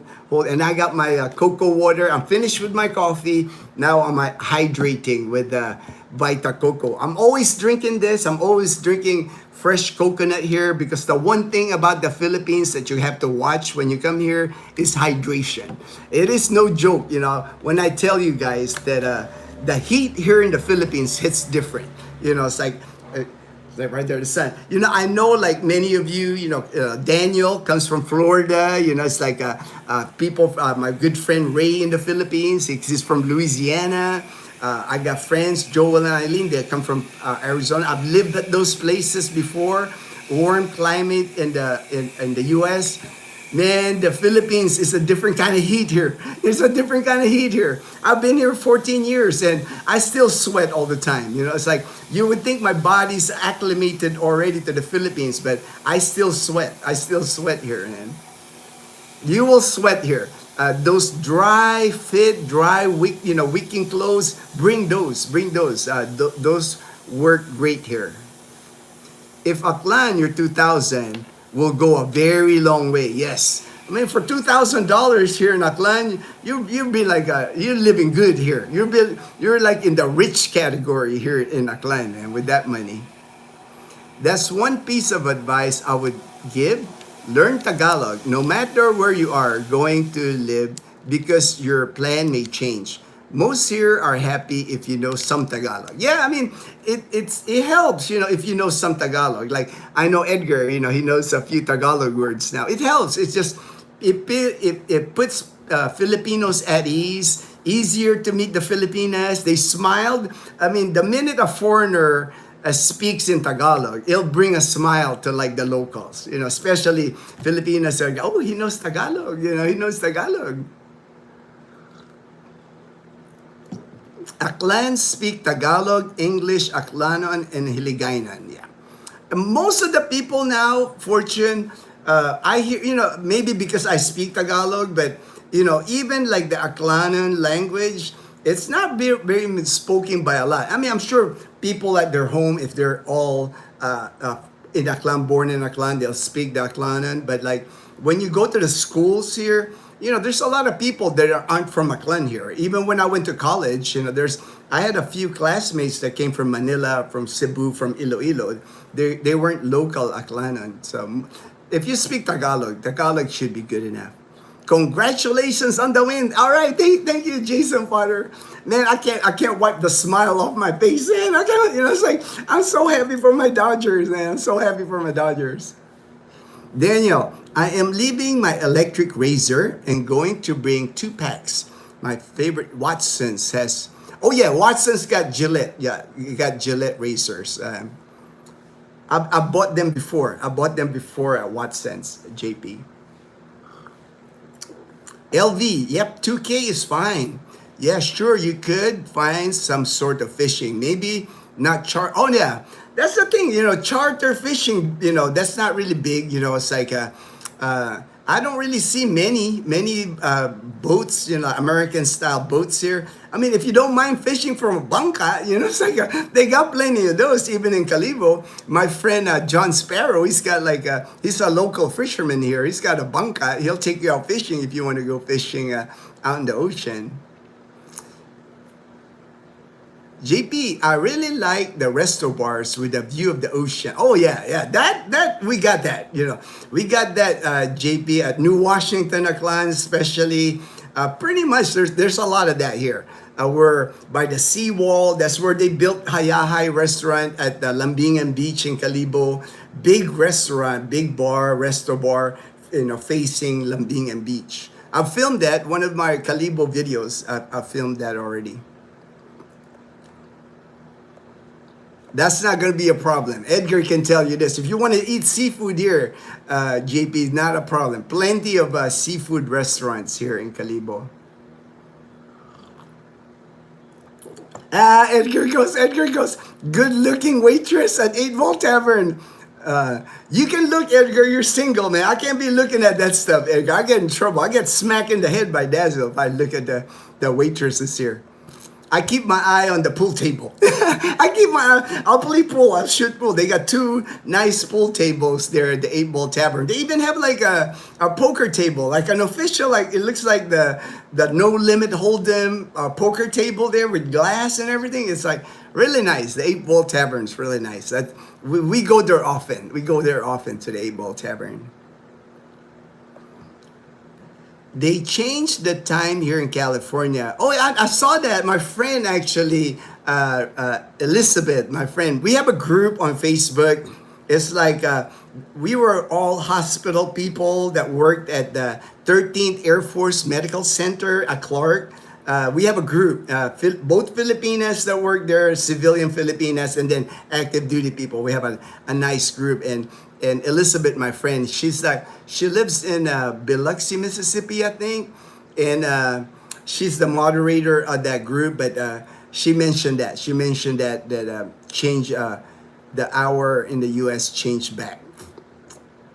We don't do anything here. It's like the time here remains the same. We don't do that back and forth with the time. We kind of adjust to the time in the U.S. LV, I bought a lot of razors and have good razors here in the province at Watson. Yeah, right. I'll buy it at Watson's too. They have plenty of razors that you'll need, if you want it. Jason Potter, 8 Ball has them kangaroo burgers. They're Australian beef. I mean, they're good burgers. I've had it, man. I like their burgers because it's, to me, they're like American style burgers. It's like 100% beef. You know, some of those burgers here, like a Jollibee, you know, it's like, I kind of wonder, you know, you look at the burger, this ain't 100% beef, you know. So I recommend that 8 Ball Tavern burger. At least you know it's a beef, and they say it's Australian beef. So I believe them because it looks like a legit burger. Good AM, Ted. All right. Hey, Michael C., my good friend in Trece Martires in Cavite. Good morning, bro. Good morning, bro. Yes, Rene, DST in US. Daylight saving time. All right, I had to figure out daylight saving time. I don't even know what that is now. Unfortunately, I've been gone too long in the U.S. I don't know when they change times. I just figure, you know, when I see it on Facebook, oh yeah, they change again. But I don't really know. I do know like the West Coast 3 hours usually from the East Coast, but then you got Mountain Time, Central Time. I can't keep up with all the times in the U.S. You know, here in the Philippines, there's only one time. It doesn't change. You know, it doesn't change here. With your Social Security money comes to you, will it remain the same amount if you were living here in the U.S.? Know that you're in the Philippines will not. Yeah, got nothing to do. My Social Security, I get a statement from them that monthly statement, or it's online. You know, I don't get like a paper copy, and I have an account with the social ss.gov, and so I can check. And they tell me how much at 62, how much I will get. And when it's time for me to get my Social Security, all I have to do now is there's an online interview, like a video interview. I guess the Social Security Department in the U.S. Embassy in Manila. So I just do the online video. Hey, I'm alive. I'm here. And I can even deposit the money in a Philippine bank. I don't even have to deposit it in an American bank. Any of my banks here, I have 3 banks. Philippine National Bank, Banco de Oro, and Metro Bank. I can put my Social Security money in a Philippine bank. So I have a dollar account, I have a peso account. So no matter how they want to send it to me, man, I'll be happy to take it. You know, I'll be happy to take it. You know, I'm less than 3 years away, so I'm happy that I'm at least close to getting my Social Security. That will be a real blessing for Dazzle and I here. Good AM, Fortune, LV, our friend. All right, Fortune, stay safe there, Ted. All right, you're in the. Oh yeah, that's right, Bohol. That's by Cebu, by Central Visayas. They're also in the path of Tino. Does your family? No. It's like I never believe on that all that UFO stuff. Ace Sport, thank you for your friendliness. All right. Is getting to your province difficult? If I want to add it to itinerary in the PI, visit from US, what is the most direct route from Los Angeles? All right. The most direct flight that I know of from Los Angeles, you can catch a direct flight from Los Angeles to Manila. That's the most direct flight. Philippine Airlines, I know, flies from Los Angeles to Manila. Take about 11 hours. 11 hours direct flight to Manila. And then from Manila, if you want to go to our province, it's an hour flight. And again, Philippine Airlines will drop you off in Caticlan. They used to have a flight from Manila to Calibo, Philippine Airlines, but now they no longer have it. You have to fly Cebu Pacific or Air Asia. But direct flight from Manila to Caticlan here in Aklan. They still have that. They go to Boracay Island. Good morning, Bill. Good morning, Bill. Like and subscribe. Says Fortune. Thank you. Thank you so much, Fortune. Yep. Think we dodged a bullet with this one. Doesn't look like it's going to be so strong with latest reports. Right now, it's like Ted, I'm watching it in the Pagasa, I'm watching it in the news. There's still a chance that it would get stronger, because right now it's like 400 kilometers away from Leyte, and that waters before eastern Visayas, it's like warm air, warm water. So when that typhoon goes through that warm air and warm water, it can pick up. It could intensify. So that's why I'm taking it serious, man. Even out here, that's why our governor here in Aklan already declared no school here in Aklan province, and you could saw the sunshine this morning until Wednesday. I would not take it lightly. My experience. I went through a super typhoon Ursula here. I lived here in our house in 2019, and this typhoon right now, Tino, is the same path that Yolanda and Ursula went through. So I'm not taking it lightly for sure. Maybe it's not as strong as super typhoon Yolanda, but you never know until it makes landfall. We won't know for sure until it hits landfall in Leyte how strong this typhoon is gonna be. Kumusta from Oregon? Hey, kumusta? Kumusta, Lowell? Congratulations. All right, thank you, brother. God bless, my brother. God bless. And I looked up that our home. I couldn't find it.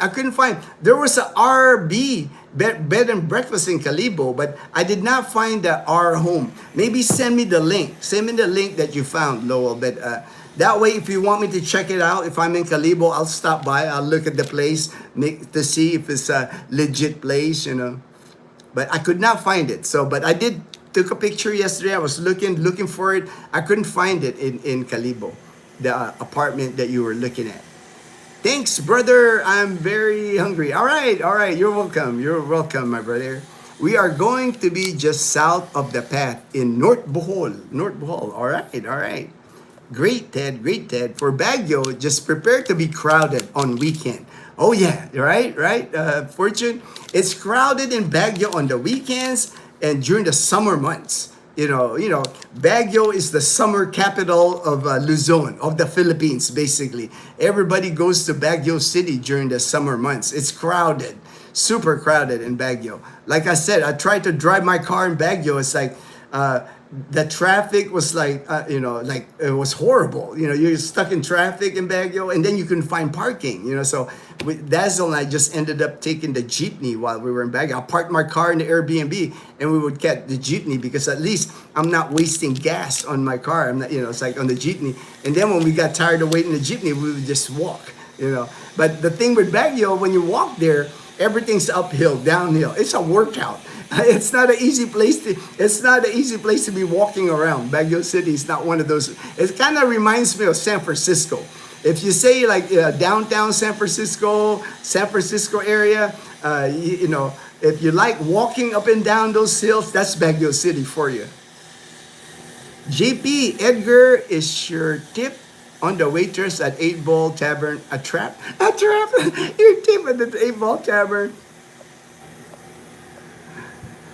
Thelma, good morning, Ginno, Dazzle, and Leanna. Thelma, all right. I was like, Thelma, all right, Thelma. Just like Thelma, I met Thelma in person. Her partner is in Australia. Send me all this coffee and this chocolate. It's like I met Thelma at the 7-Eleven right outside our community. Really, really nice. I know Thelma. I think. You mentioned you were headed back to Manila before you head back to Australia. Safe travels, our friend. It was really nice meeting you, Thelma, and hopefully I'll meet Dean someday. Dino. All right. Hopefully I will meet. Hopefully you can convince Dino to come here to Aklan, and we'll hang out. If you and Dino come here to Aklan, we'll hang out. We'll go to Boracay or something like that, Thelma. Hey man, one more question. Is the internet very good in Aklan and province or Baguio? I only guess because it'll be working remotely as an analyst and will need good internet. For me, our internet is fine. It's through Calibo cable. I have fiber optic internet. I pay 1,400 pesos a month. I can upload videos, I do live streams. That's in Calibo now. If you're like in some of the more rural parts of Aklan, like a mountainous area, you might want to check into like Starlink.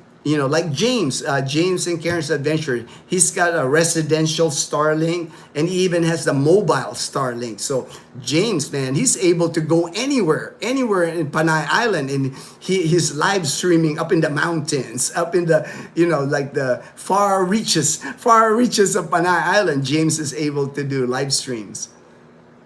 And I'm sure, like you're talking about 2 years from now, right? You're talking about 2 years from now retiring. Starlink is just going to keep on improving in the next 2 years. I wouldn't be surprised if I can, from my phone now, have Starlink. It's just a matter of time. Technology is becoming so good now.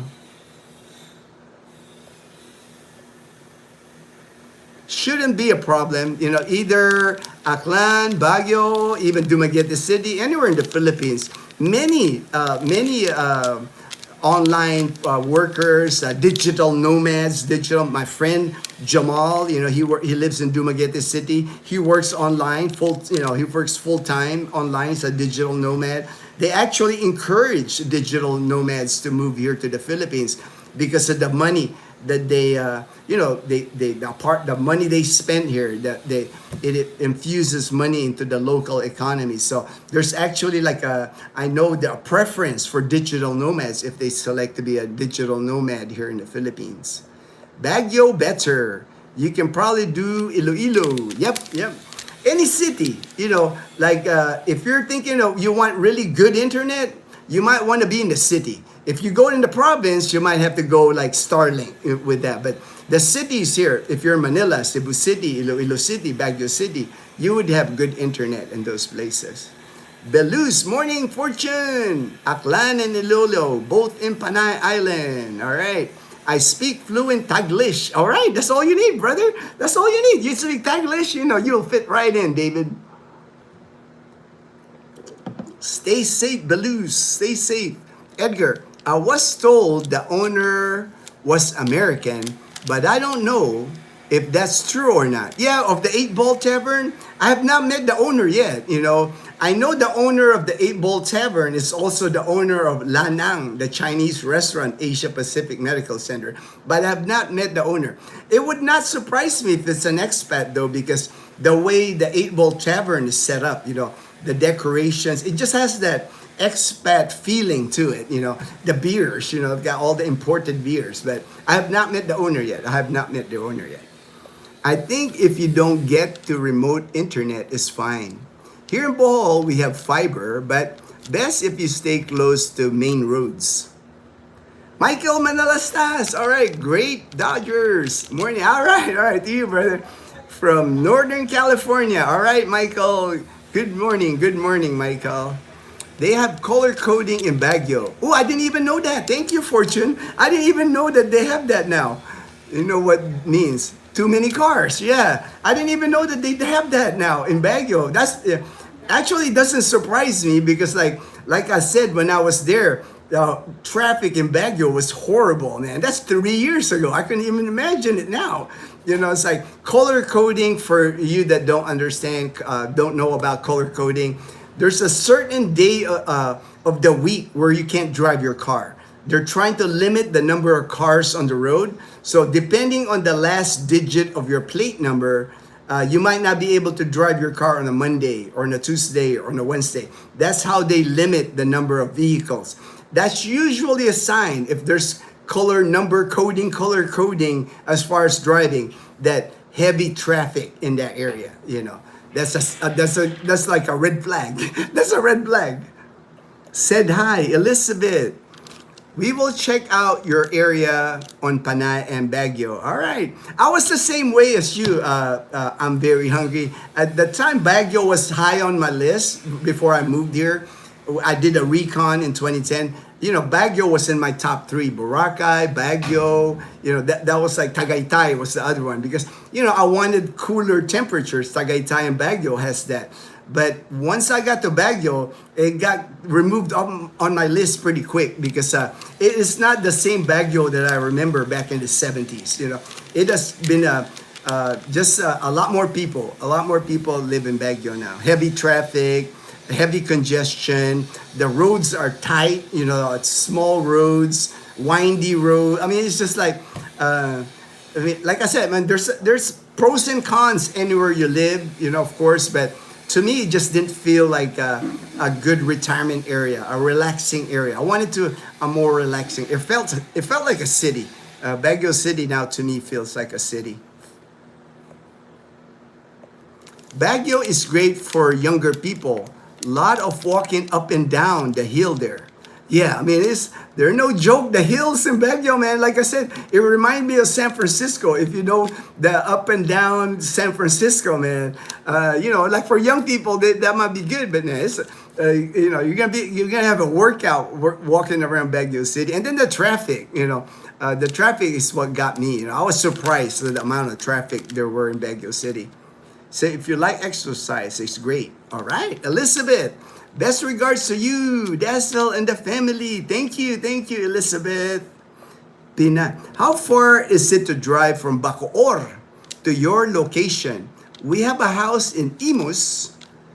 My husband and I have been thinking about getting a place in the province. I'm sure not very far. Fortune will let you know.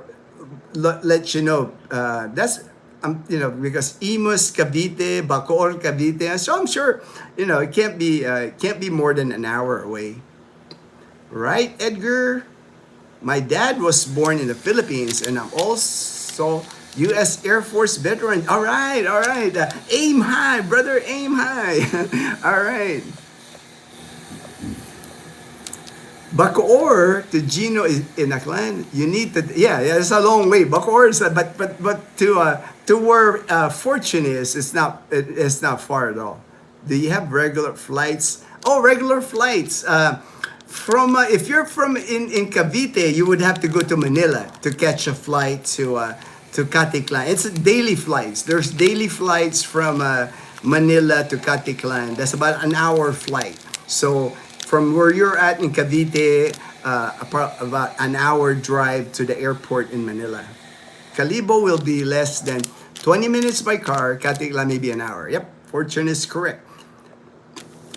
Daily, many flights. Yeah, like every 30 minutes. Fortune is correct. To Caticlan Airport because of Boracay Island, there's like almost every 30 minutes there's a flight coming into Caticlan Airport or Boracay Airport because of Boracay Island. A lot of people. Hey, Niels Christensen. Hello, Niels.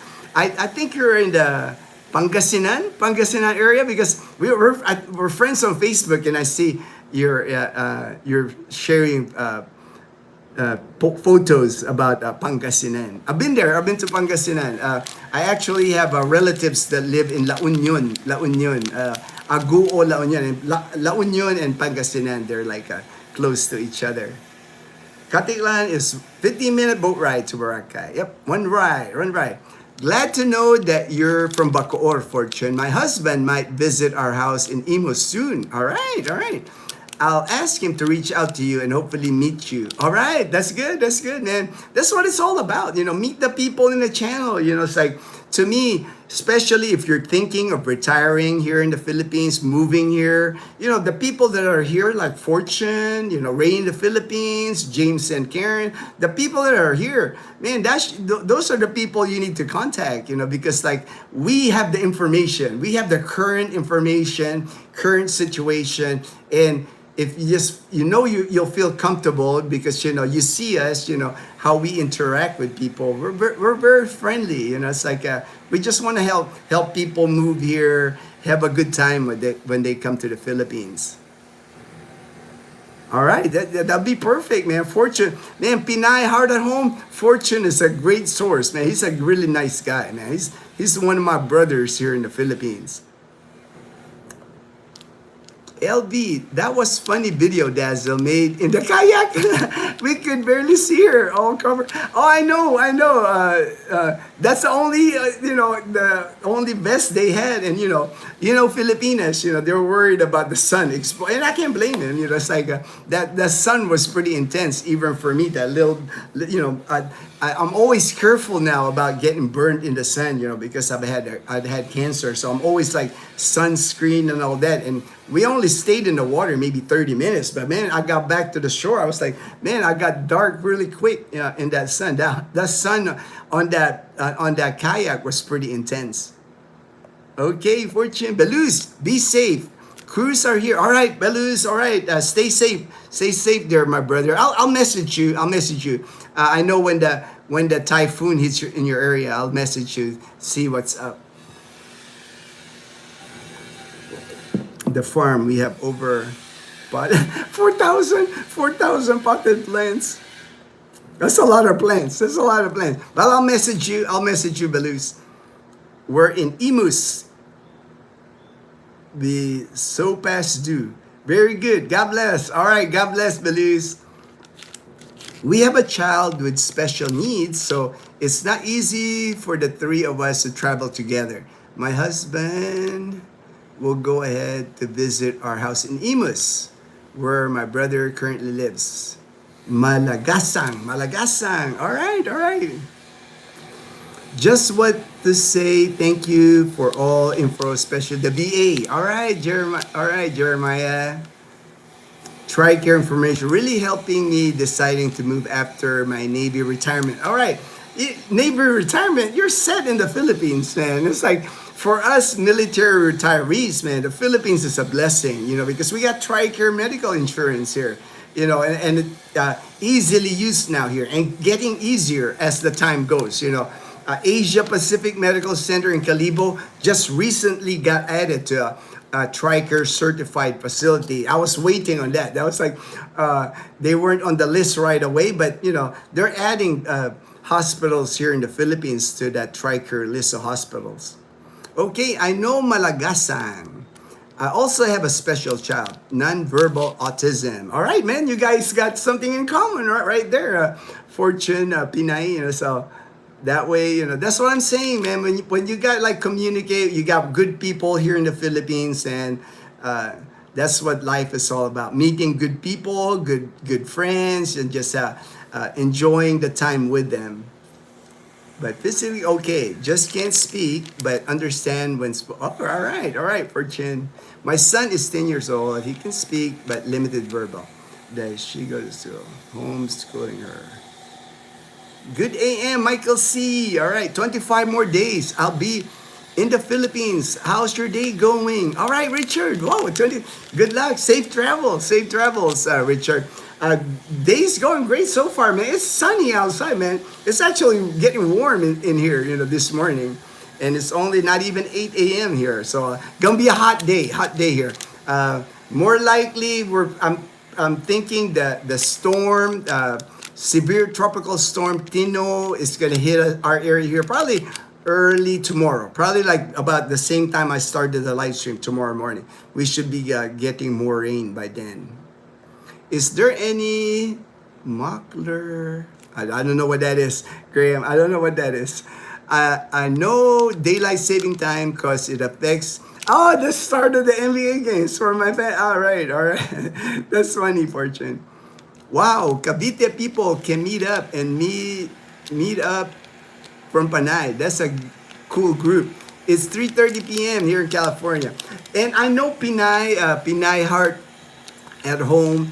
In Cavite, there's a big population there. My good friend Dio, he's a retired Air Force like me. They have a RAO, it's called the Retired Activities Office. They have an office there, Dio, like my friend. He's very involved with that. Cavite's got a lot of military retirees. Filipino American military retirees, and also American retirees, military retirees in that area. They get together. I got pictures of them. Like they got meetups. They got a big group that meets regularly, at least once a month. They're meeting up in Cavite. That's a good place for like retirement for expats here. You get a lot of support in Cavite. Hey brother, can I get the address to send your net? All right. Or should I have my wife message you? Yeah, just message me on Facebook. I'll get the address. It's like our Camellia Aclanomes. That's my good friend White Mark. White Mark there. Yeah, just message us, message us. Thank you for the Nellis Air Force Base t-shirts, man. I appreciate that. I'm gonna be wearing that. I'm gonna wear that on the live stream here when you send it to me. And matching, we'll wear it together. We'll be like a couple shirt with our Nellis Air Force. Thank you so much, Mark. Appreciate that. Just have the wife message me. I'll send her our address. Ray in the Philippines, in Tagaytay, and Michael C. in Trece. Yeah, there's, it's easy to like get a group together. It's like you guys there in Cavite. I know there's a lot of military retirees there because of my friend Dio. Dio is his name. He's in charge of the retired activities office there. And he gets people meeting all the time. They have meetings, they get-togethers there. Time here in the Philippines is just a suggestion. I know, right? Time is just suggestion here. We're on island time here. Everybody's late. It's like if you have a meeting here with people and they say 11 o'clock, don't expect them to be there like till 11:30. Sometimes 12. People are just like on island time here. Do you have a closed chat group in Facebook? No, I don't have a chat group on closed chat group, but we do have a messenger on Facebook, Dazzle TV Messenger, Dazzle TV Facebook page. Both have met Ginno. Yep, yep. I've met Michael C. in the Philippines, and I've met Ray in the Philippines. Scott. Oh, Scott and Isa. All right. I will fly to Taiwan, then go to Clark, not to Manila. Yeah, to me, that's like to avoid the congestion, right? If you got a flight from the U.S. coming into Clark, that's better because Manila could be a nightmare. The airport in Manila could be chaos there. Just so many flights coming into Manila. Delays are common if you're flying out of Manila. Even the domestic flights in Manila, they're notorious for being delayed because there's just a big traffic. I've been at the tarmac in Manila on an airplane, sitting there for like an hour, 2 hours, waiting in line. Where you're inside the plane, sitting there, and your plane's on the tarmac, waiting for their turn to take off because the congestion in Manila is just incredible. That airport there. So Clark is a good option. Less flights. When I flew to Clark, the last time Dazzle and I flew to Clark, there was one plane, our plane, coming. We flew from Clark to Caticlan. We were like waiting at the terminal. There's no plane at all, And then when our plane landed, you could tell it was our plane because it was the only plane coming. I even have it on video. I filmed it. It's like that's the only plane coming here. So better to fly out. If you can go to Clark instead. And then if you're in Luzon, especially if you're like headed north, like let's say to Pangasinan area, Baguio, Ilocos, it makes sense to land at Clark because you avoid all the traffic in Manila. It's like you don't have to drive through Manila traffic. JP, my first SSI payment deposits on 10 days. I delayed move until after Christmas for my family. Hey, I understand, man. It's like, family's family. It's like, but it's not like, once you're here, JP, it's not like you can visit the U.S., right? It's like, my friend Brian, he bought like a house here in Lezo. He refurbished it, got a really good deal on the house, really nice place here. He's in Houston, Texas right now. He's going to split his time, 6 months here, 6 months there, because, he has family in Houston. So it's not like when you come to the Philippines, it's not like, you're forever here. It's like, and JP, you flew here on like a really low price on your airline ticket. I think JP paid for like $600 on his flight to the Philippines. Man, to me, that's nothing, man. If flying from the U.S. all the way to the Philippines for like $600. Raining in Makati now. Wow. Start here, man. It's like sunny. Man, it's actually warm. Getting warm here in our area here. Fortune. Edgar. Fortune, I will be sad if you don't meet me next time you go to Boracay. All right. We'll have to do a meetup, man. Fortune, when you come here to Panay Island, the Panay Posse will have to meet you in person, Fortune. Where are you in Bacoor? Close to SM? We will meet Edgar. All right, all right. Yes, near SM. M. Pinoy, by the way, Pinay hard at home. All right. Ted says, best flight from LA, I think, is Eva Air. Layover in Taiwan, then off to Cebu. Best to stay away from Manila. I agree. I agree with that, Ted. You know, if you can avoid Manila, avoid Manila. Yes, the airport in Manila, it's all, you know, it's always in the top as far as like one of the worst airports in Southeast Asia in the world. It's just horrible in Manila, man. It's like, so all kinds of things happen at the airport in Manila. Sometimes they don't power outage. They have incident of that like lag bala where they put bullet in your luggage. There's just like, if you can avoid Manila airport, avoid Manila airport. If you can fly into Clark, you can fly into Cebu, do that, man. I avoid Manila at all costs, you know. And I was born and raised in Manila. You know, I'm born in Tondo, Manila. My first 12 years of my life is in Manila, and you know, you can pay me to go to Manila. And I was like, if I don't see Manila the rest of my life, I'm not missing anything. Eva has the shortest duration flight and cheaper, I think. Yeah, I have seen really cheap flights from Eva Air. A lot of people use Eva Air. I've seen that. Just an active Panay posse because I was originally from Panay. That's awesome. Easy meetup in SM Bacoor. It has been 18 years ago since I left. Wow, 18 years ago.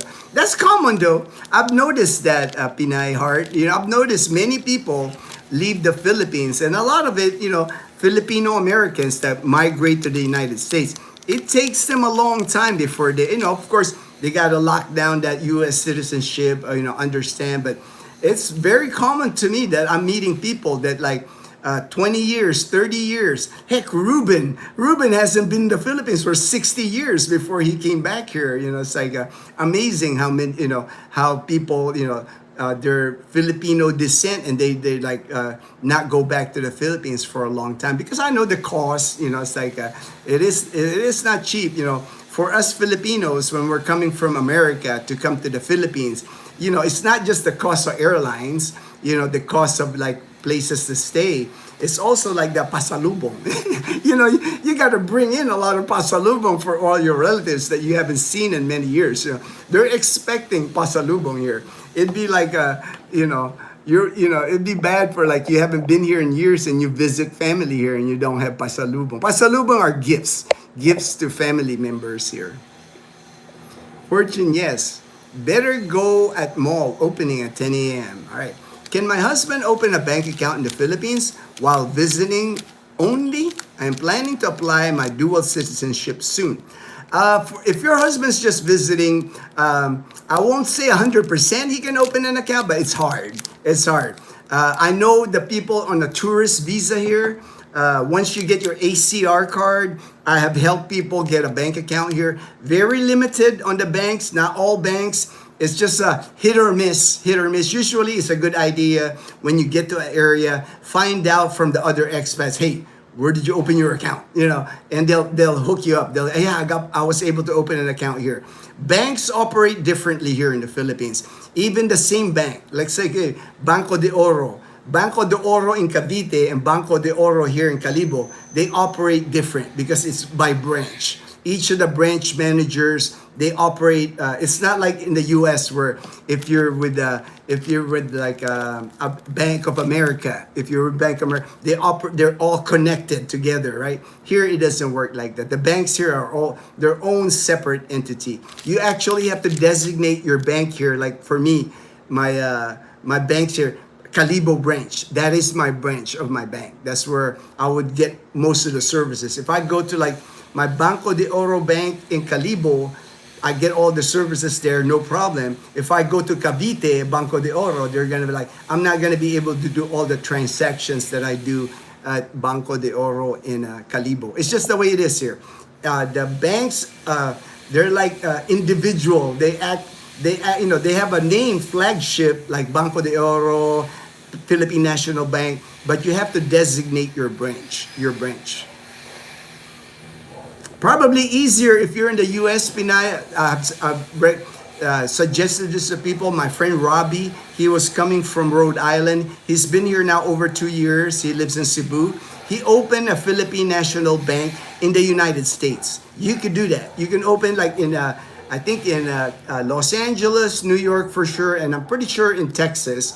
You can open a Philippine National Bank in the US, and then when you come here, you already have an account. You already have a peso account, a dollar account, ATM account. All you do is like designate the Philippine National Bank. You are now my branch. They will transfer your account from the US, Los Angeles, or New York to the bank here in the Philippines. That might be an easier path if you're really interested in having a bank account here in the Philippines. T-Mobile has Starlink now. Wow, I didn't know that. Thank you, Derek. I did not see. That's the thing I was thinking, man. That's the next evolution of Starlink, right? It would make sense. Like our phone is the next evolution for Starlink. That you don't need that dish anymore. You know, that mobile Starlink has. You know, that's going to be the next evolution. You're going to have iPhone probably. You know, like have a Starlink connection. You know that. You know, like T-Mobile. That's cool. That's cool, Derek. Fortune, marunong ka magtagalog? Oh yeah, marunong si Fortune. Ano yan? Tagalog yan, Pinay Heart. Opo, di ako umalis ng Pinas. I can speak English, Tagalog, Hiligaynon, and Kiniray. Yeah. Is he American? Some banks do not do the FATCA. You have to ask which banks accept. Yep. And FATCA, that's the thing when for foreigners when they open an account here in the Philippines. Some banks here in the Philippines do the FATCA. FATCA is kind of like they report that you got money here. You know, because you know the IRS, they're always the U.S. IRS, they're always concerned about your money. You know, it's like you might be hiding money here in the Philippines. That's what the IRS, you know. So that's why there's banks here that got agreements with the United States. So you got to find the banks that don't report your money in the IRS. And Pinay, opo, he is American. Nag-close yung bangko. I asked my brother to open an account so I can send money, pero di ko ma-access yung account. Pwede bang share account with my brother?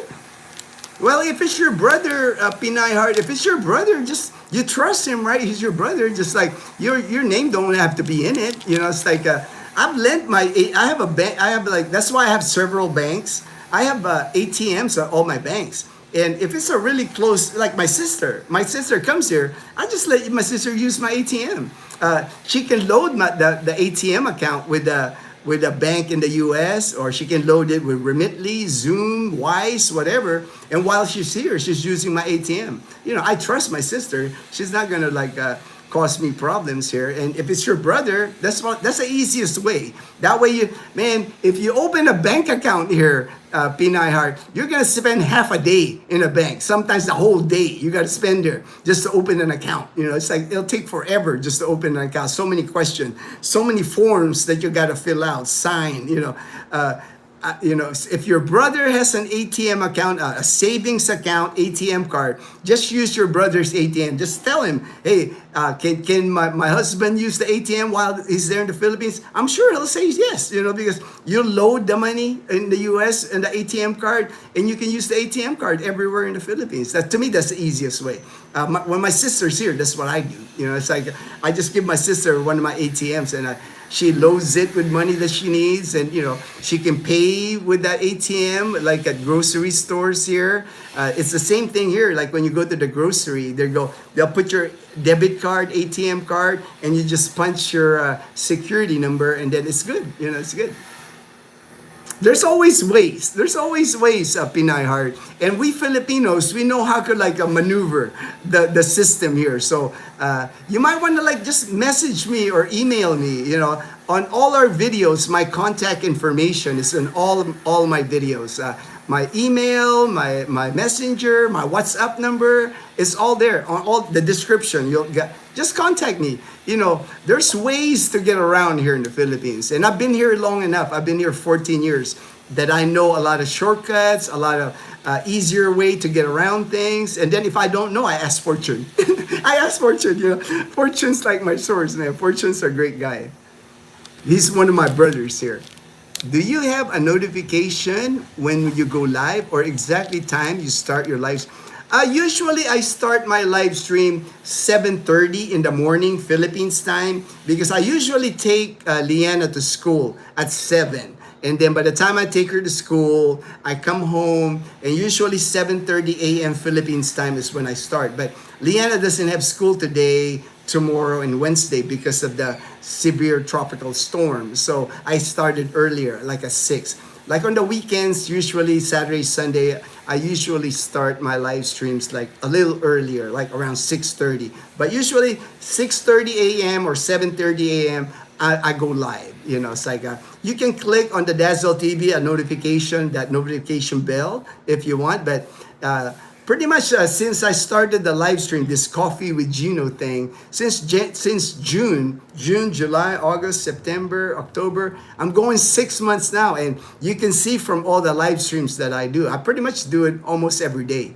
You know, I like it. I like the interaction with people. I like that I'm able to help people. You know, it's like to me, it's my way of giving back. You know, it's like when I went through cancer treatments, many people prayed for me. Many people sent their support. Many people sent me money. You know, I didn't even need the money, but they're like, Ginno, buy yourself this, do that. I mean, people were just so good to me when I went through my cancer treatments that this is my way of paying back. You know, I'm honest. I don't have to lie. I don't, you know, I tell you the good, the bad, the ugly here in the Philippines. You know, I'm not on YouTube for the views. I'm not for the subscription. I don't even pay attention to that. You know, it's like, to me, I just like doing it. I like helping people. I've always been a people person. Thelma, I met Thelma. She like, Thelma, like he said, hey Ginno, I'm here in Lagimbanwa West.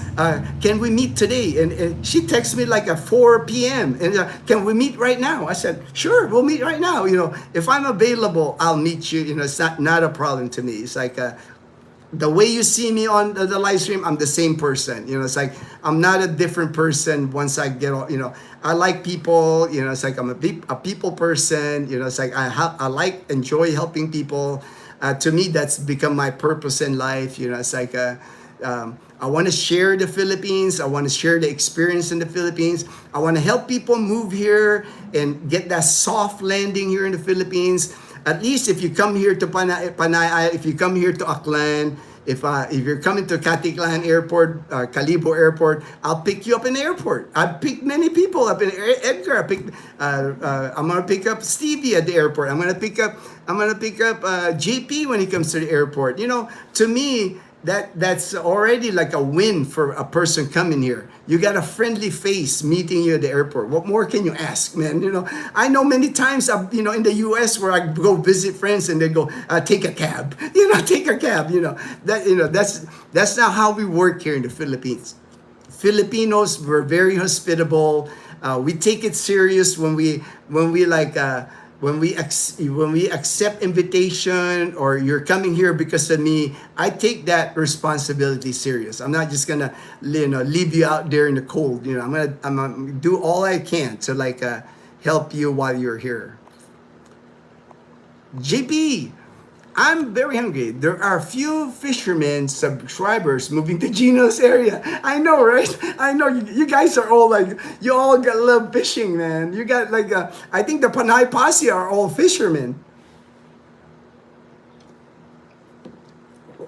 For sure, we're gonna have more. I know we already have fishing content with Loola's Fish Farm, but I'm sure gonna be more when JP gets here, when Stevie gets here. There's gonna be definitely more fishing content. Maayon buntag. Hey, Ruben, there's Ruben, man. Another Panay Posse there. Ruben's been here since January. He's been living in Calibo. Just got back from Angeles City. You know, Ruben had too much fun in Angeles City. He says, you know, it's like a little damage on the pocketbook for Ruben. But hey, man, you had a good time. That's the main thing, Ruben. You know, it's like I'm happy for you, brother. You know, the Ruben's my Hawaiian brother. JP, you better be an ocean fisherman coming here. We will send you out on the local fishing boats, and you will have fun. Sergeant USA is Daniel too. Yeah, I mean, I'm gonna introduce you guys to John Sparrow, my friend John Sparrow, when you get here. All the fishermen guys that are coming here. He knows more about fishing in Aklan province than anybody. I can say that for a fact. You know, like my friend, he's Filipino, he's a local, he's born and raised in Calibo. John Sparrow is his like Facebook name. He works for the mayor of Calibo. He's like the mayor's guy as far as like monitoring the fisheries here in Calibo, monitoring, making sure there's no illegal fishing going on, because there is that. There's a problem with illegal fishing here. You know, not approved fishing methods, if you know what I mean. He monitors that for the mayor. He's a paid employee of the mayor. He wears like a Calibo mayor office of Calibo, and he's a pirate. You know, it's like that's why he's John Sparrow. You know, like he's a pirate. He's a legit pirate, man. He's like a commercial fisherman. He owns a banca that goes commercial fishing, and he's also a hobby fisherman, like rod and reel. I mean, anything you want to know about fishing here in our province of Aklan, my friend John Sparrow, good friend of mine, he was my photographer at my wedding. You know, it's like I've been friends with John for many years. You're going to love him if you meet him. He's a character, man. He's got, like I said, he always dresses up like a pirate. He's got like a pirate hat with like the skull and bones. And he's just a cool dude. He's a cool dude, man. He's got many expat friends in Calibo. He hangs out with a lot of expats, so he understands sarcasm. He understands the American or expat culture. Not a problem for my friend John Sparrow. Ray in the Philippines, good AM, brother. Hey Ray, man, I was watching your live stream last night, Ray. Hope you're doing good today, man. I was like thinking, man, Ray, you're gonna have a hangover this morning, man. I was celebrating the Dodgers win and passing.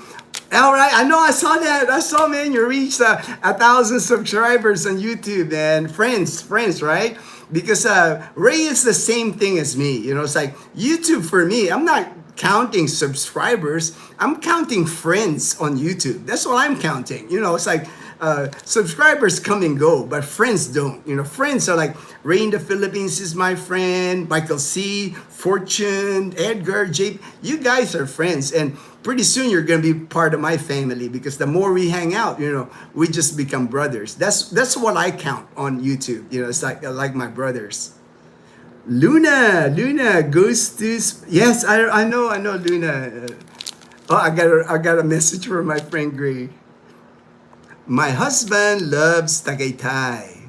How's the volcano so far? I know the volcano erupted, but I asked my friend Ray. He said it didn't affect him. You know, the volcanoes, when they erupt, you know, the regular eruptions of the volcano, that doesn't worry me. What worries me is like the dormant, the volcanoes that you never heard of. That all of a sudden, ooh, they got a volcano there. But like Taal volcano, Mayon volcano, Canlaon volcano, that's kind of like the same thing in Hawaii, right? You know, Mount Kilauea, whatever. You know, it always erupts. You always see lava and all that. That's not a problem, because it's just like letting off like regular interval of like lava, steam, and all that, or ash. It's the ones that are dormant for like 300 or 400 years, the volcanoes that you've never heard of all of a sudden become active. That's what I would worry. Like Mount Pinatubo, when it erupted in 1991, I've never heard of Mount Pinatubo in my entire life in the Philippines. So those are the volcanoes that you have to worry about here. Thank you, Ginno. I like to know how to get hold of people in Cavite. I was trying to check them out. I'll hook you up. I'll hook you up, Pinay Heart. I'll connect you to my friend Dio. Dio, man, anything, you know, between Fortune and Dio, man, you got it. You know, any information you want in Cavite, they got you taken care of. Dio is like a retired United States Air Force like me. He's very active in the retired community in Cavite, expat community. He does color guard. You know, he's he does so many things for his community there. Ray in the field, thanks. Pinaya, no. Taal was acting up last week, but not really affecting me up this high. All right. Hi, Fortune. That's great to know. I was worried of how can I start schooling for our child when we get there. Glad to know this. I'm so happy that I met you all. All right, all right. My neighbor here too, Pinay Heart. One of my neighbors here, Mom Edna. She's got a kid with autism too, and he goes. I mean, he's doing well now. There's a school here in Calibo for autism, so it's not uncommon here. There, you know, there's help here for kids with autism. You and your brother, as Pinoys, can have a joint account. Yep. Good AM, Ruben. How's the weather there, Ray? Captain Ron. All right, Captain Ron. Good AM, Ray. I am glad everything is fine in Taal, Ray. How's the traffic in there? Too bad. I am not familiar lang sa Cavite area because we are near Las Piñas and Parañaque. Our special cool and therapists are in there. But we have one therapist who is from Dasmariñas and works for teamwork. We can arrange. All right, all right. When I asked my brother to open an account, I signed a paper, pero hindi ako kasama. I wasn't with him on a joint account. Video siya nag-open, hindi ko yung account when I sent money to his bank. That sounds like Pinoy Heart. That sounds to me, you know, if your brother, you know, if you're not in the account, that's not a big deal. The biggest thing would be your brother, his account number, and his branch. If you got his BDO, Banco de Oro, his account number and his name, you should be able to send money to his account from the U.S. I mean, you know, people do that all the time. You know, it's like you don't have to be on the bank account to say, you know, he's your brother. You know, I'm sure you trust him. You know, it's like. Hell, I lend my ATM to friends. You know, like Stevie. When Stevie gets here, I'm gonna hand him one of my ATM. Here you go, Stevie. Just if you want to load the money, you know, let me. You know, he can load my ATM money. He's using my ATM. You know, it's like he's got my code. You know, that's, you know, to me, it's like not a problem. Not a problem for me. Last time I was there, itinerary was busy with the kids. But next time we can meet in Boracay. We'll allocate time. All right, Fortune. Hey, I understand, man. That's why when you went to Boracay, I understand, man. When you know, when people go to Boracay, you know, usually like a 3-4 day vacation, you got like island hopping, you got like land tour, you got parao sailing, and you got family members. You know, you don't have much time. When you're in Boracay 3-4 days, that's not a lot of time in Boracay. People get busy, man. People get busy in Boracay when they're there. Time goes by fast in Boracay. A lot of times the first day your check-in is at 3 p.m. Check out at the last day is 12 p.m. So, you know, very limited time when people go to Boracay, unless they're staying there for a month or so. Unfortunately, I'm still an American citizen. Do I need the dual citizenship first? Pinay, like I said, just contact me. A lot of the things I can answer really easy for you. If you're an American citizen, I'm sure you got a birth certificate, Filipino birth certificate. That's enough for you to open an account here. You don't have to become a dual citizen to open a bank account here. It might tell you different online, but you know what's online and what's actual here when you go to a bank here is totally different. You know, there's ways to get around. You know. There's a lot of rules, a lot of regulations in the Philippines, but there's always a workaround here. Especially you're Filipino by birth. You know, you can get a barangay ID here the minute you get here. You know, you can go to Cavite the day you land in Cavite, put your address where you're living, you get a barangay ID. That's one step. That's an official ID in the Philippines. From the barangay ID, if you're a senior citizen, if you're 60 or above, you can get a senior card. You know, there's just ways here. You know, it's like it helps that you're a dual citizen, makes it easier for you, but you don't need it. You know, it's not like really needed. You know, because you can come here on the balikbayan privilege for you can stay up to 1 year. Zero fees, no cost at all, because you got a Philippine birth certificate. You don't even have to need a birth certificate. Actually, your U.S. passport is enough. It will say here, place of birth on your U.S. passport. It'll say Philippines. That's all you need. You get a balikbayan privilege for 1 year for that. you have to pick the banks that are willing to. Yes, Fortune. See, Fortune, he's a banker, Fortune's a banker. Here, all banks operate different. It's like there's not a universal, if you Google it, are you allowed to open bank account in the Philippines? And if it says there, no, you're not allowed to open a bank. That's not the Philippines. And the Philippines there's ways to get around here in the Philippines. I didn't even show myself in person, Pinay Heart. Yes, Ginno, every time we have to go back home, I am stressing out to bring and provide to my visitors out of nowhere. I know, right? Hey, that's part of going home to the Philippines, right? Everybody's expecting that pasalubong. I know how that dynamic, for Filipino Americans coming home to the Philippines, the expenses raise up a little, especially if you got a lot of family members, they're expecting you to bring something for them. That's part of the culture, especially if you haven't been to the Philippines in many years. It'd be like, what? You're coming from the U.S. after so many years, and I didn't even get anything? It's like, that's not a good way to start your trip here. It's just a Filipino culture. Yeah, Filipino culture. You gotta have that pasalubong, man. You gotta have the pasalubong. That one, sure. They only accept account opening face-to-face. Good morning, Fortune from Ray in the Philippines. The traffic is not too bad here, in my opinion. So slow response. All right, no worries, Ray. No, Ray's got some visitors. I saw Angel and Frank. I think Angel and Frank from Texas. They're the Bakers from Borders. Bakers Borders is their YouTube channel. They're staying with Ray right now. PNB is here asking like 100,000 plus the deposit when we check their website.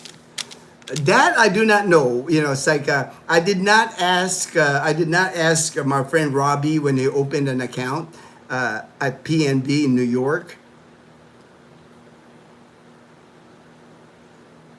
I mean, 100,000 pesos. That's less than $2,000. I understand. It might be too much to deposit that amount.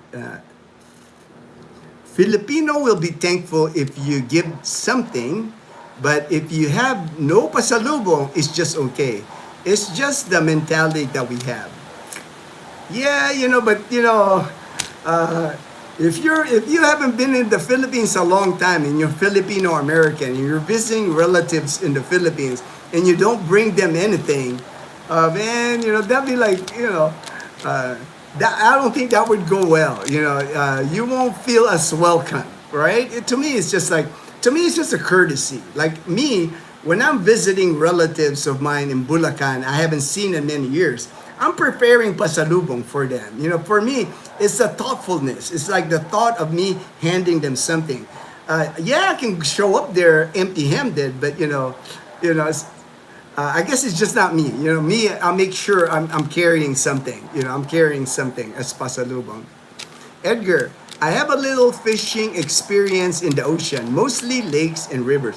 Ooh, it started raining already, man. Earlier I showed you the sun, right? Now it's like raining already. Dark. Man, dark clouds here. Maybe the storm is headed our way already here. Sa PNB, kung long time remittance ka, maka-open ka OFW account. Ooh, I didn't know about that. OFW account, which is 100 peso minimum in your account. Got my account open dito sa Bohol. All right. Thank you for LV. Thank you. That means if you're an OFW, overseas Filipino worker, there's an opportunity to open at Philippine National Bank. We find ways. All right, we find ways, right? To me, that's the thing.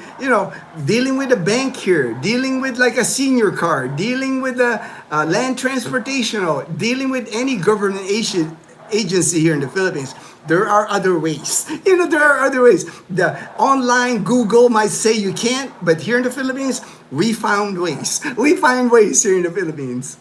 Rhoda, my experience, most of the borrowed money started learning how life is hard and it's always been the same concerns. Yeah, I don't lend money anymore. I've been burned too many times already about as far as lending money. That's a no-no for me anymore. Usually, if somebody's in really a need, like a hospital, whatever, I just give a little amount. If they're borrowing like 50,000 pesos for me, I'll give them 2,000 and I'll tell them, hey, this is my donation. You don't have to pay me back, because to me, lending money here in the Philippines, it ruins friendships here. That's always the case, but you have to set boundaries to your relatives. Yep, always. I've talked about that many times. Even with Dazzle's family, set the boundaries early. Set the boundaries early. Don't be that like, passing out money like you got like you're a rich person, because set the boundaries early with your Filipina and her Filipina family. Know where you stand. You don't have to like please everybody here. The people that become walking ATMs here, to me, is their own fault. You own the ATM, so if you start becoming a walking ATM, is what the expats term it here. People that they become walking ATM, you let that happen to yourself. Nobody forced you to hand out money. It's like me. I have my ATM. If I don't want to lend money, I just says no. It's like, how hard is that, man? I am back. Happy you're still here. All right, Daniel. All right, Daniel. I am going past, man. I wasn't even paying attention. I'm like past my normal 2 hours, man. Whoa, I got carried away here. I guess my excitement from the Dodgers. My excitement from the Dodgers, man. Yeah, lend money that you can lose, because you won't see it. It's like I've lost many amount of money here that I lend to people, and you not only lose the money, that you lose the friendship too. They start hiding from you, like all of a sudden you're not friends on Facebook anymore. They just don't want to pay you. It's like, oh, there's Dazzle, Morning, babe. Morning, babe. Brother from hey, Daniel, brother from another mother. Man, it's getting warm here. I'm starting to sweat here. It started raining already here. Dark clouds. From earlier, we had the sun. Let me show you real quick, man, because it's like looks like stormy weather our way already here in Numancia, here in Aklan. Earlier, you saw the bright sun. Now look at this, man. The sun is gone. And the bright sun earlier is gone. Now it's raining. The start of the rain here. So stormy weather here coming our way here now in Aklan province. Oh, my dog just went out, snuck out. I had the door open here and she snuck out.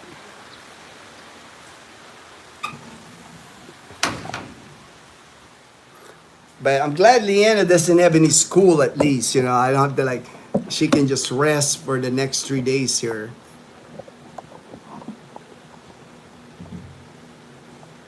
The sad part, they stopped talking to us when we shared them that our life has no... Okay, hold on. My dog. All right, Chloe. Hi, Chloe. We shared that our life has no difference. We can only give, it's like, to me, as long as you're honest, that to me, that's never been an issue with Dazzle's family. They know I'm on a fixed income. It's like, I help when I can, but, I can't overdo it, because like, I got to like save money every month too. I'm going home. Pinaya, we know for sure life, if it is hard. So you can't be everybody's superhero. Yeah, you can't do that. You can't help everybody. I mean, you try, but you got to like watch out for your own family too. My brother is not my blood related brother. Is my stepmom brother. We grew together. My father died. Oh, okay, all right. Always home. All right, I get it. I understand Pinahar, the only show their true colors. Hey, Jolo, good morning from Angeles City in Pampanga. I'm going to the Philippines where I'm basically have my stepbrother and of course meeting nice people. You'll meet nice people here. I know the people that I help here. You know, we're building a nice community here. People that I trust. People that I trust here. We are going to need a bigger boat. We're gonna need a bigger boat from Jaws, Daniel, for all the posse fishermen. We do it. I mean, there's a lot of Panay posse members that are fishermen. You know, you all are like all the fishermen people here. Set boundaries. It's all crooked right now, man. It's like I moved it and now it's like crooked here. All right. I'm going to end the live stream here soon anyway. I'm just trying to get to the bottom of the comments here. Pinay, process your dual there. Yeah, it's a lot easier. I always recommend it to people if you want to process your dual citizenship. Do it in the United States at the Philippine consulates in the United States. It's a mess here if you got to do it here. Because you got to go to the main office in Manila, the Bureau of Immigration in Manila. That's chaos there, man. You know, get it done while you're in the U.S. I bet John loves his rum. Rum. Ray calls it rum. Tanduay here. The spelling of rum here is R-H-U-M. It's like rum. Pina, from where are you in Cavite? Imus, Cavite. Too funny about the fishing pirate. Because another name for Panay Posse thought, the Panay Pirates? The Panay Pirates. Okay, I'm from Silang, Cavite, near SM Dasmariñas. I feel like I'm like other expat here. I am moving back to the country where I came from, but I don't actually have big family waiting for me. But I have a mission to find my biological mother. All right, hey, good luck, man. Good luck with that, Pinay Heart.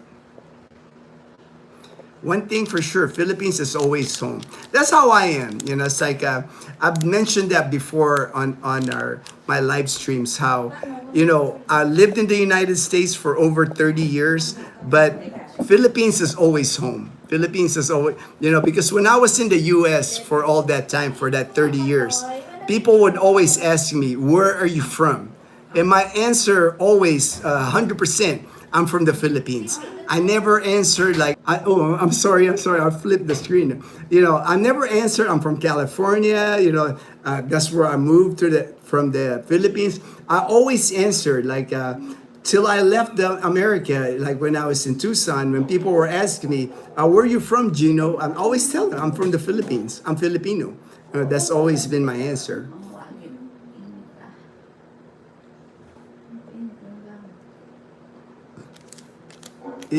I feel you. How long was the last time? 2018. We visited my stepmother in Imus, Cavite. Oh, Atsugi. All right. I know where Atsugi is in Japan. I was stationed at Misawa Air Base in northern Japan. I was there for 4 years. I was there 2000 to 2004. I retired from the military at Misawa Air Base in Japan. Hi, Fortune. Yes, I'm applying my dual citizenship this year. All right, you're set, man. You're getting your dual citizenship, Pinay Heart. We are just here, just ask questions. Yeah, you know, that's what I'm saying. You know, that's what's good about the live streams and people connecting with each other. You know, it's like people are always willing to help. That's what I know. You know, we got good people. We got good people in the channel here, good people in the live stream. People want to help. You know, to me, that's what life is all about, helping each other. I think Fortune is Panay Posse Master Yoda. Yeah, we're going to have to call in the Master Yoda. Pinay Heart. Brother from a different mother, LOL. Brother from a different mother.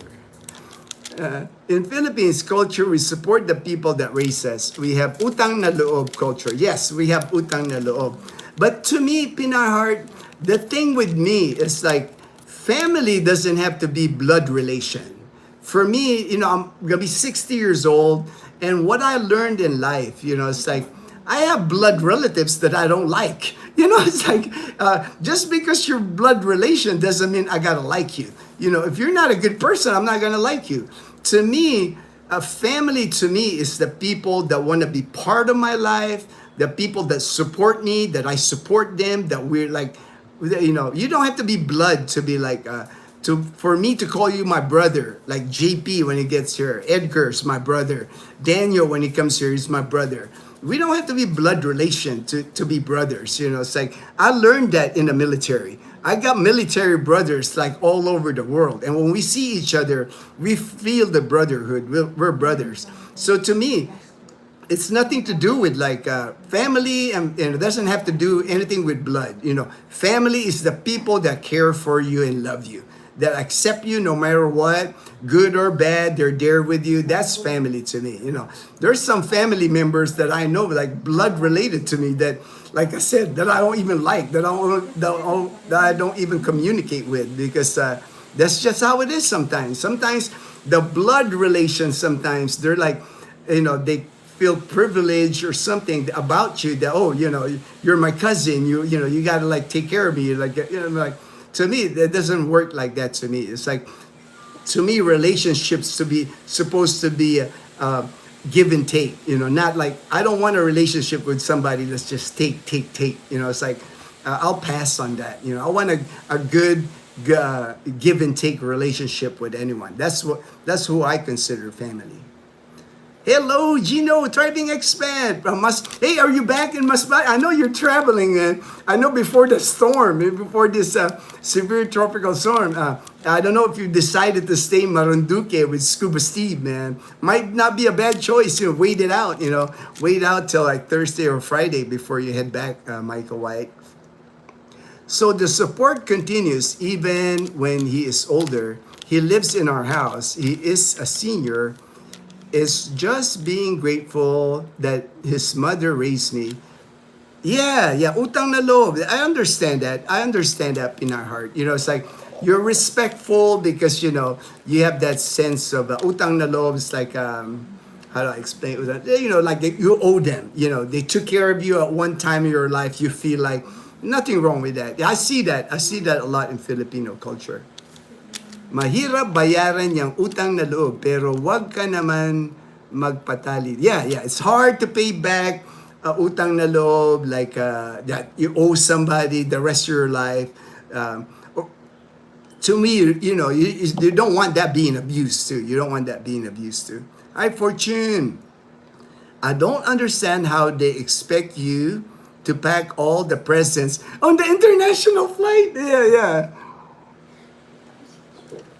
You gotta pack like little things, man. You gotta pack up little things, JB, like maybe like a watch. You know, watch is tiny. You know, you don't want a big items. You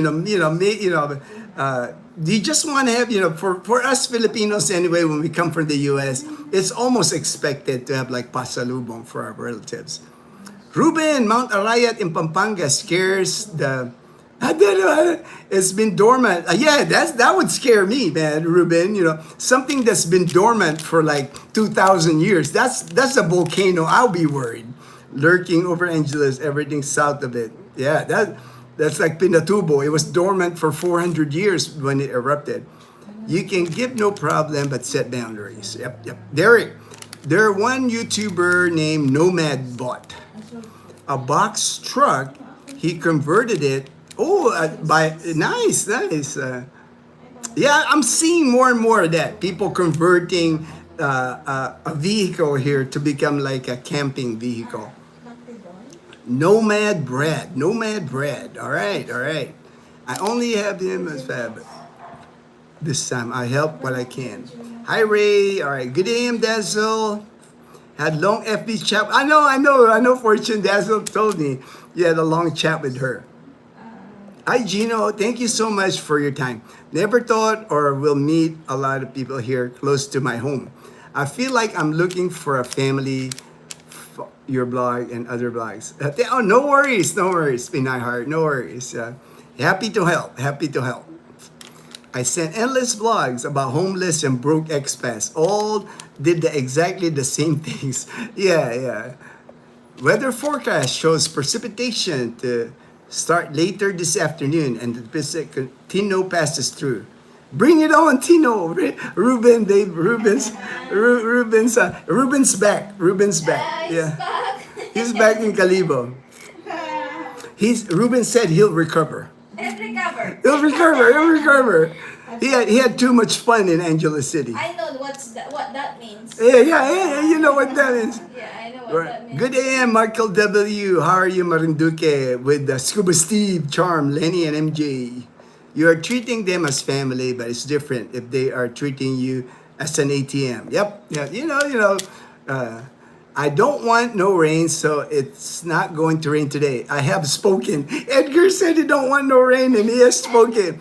Edgar is the storm whisperer.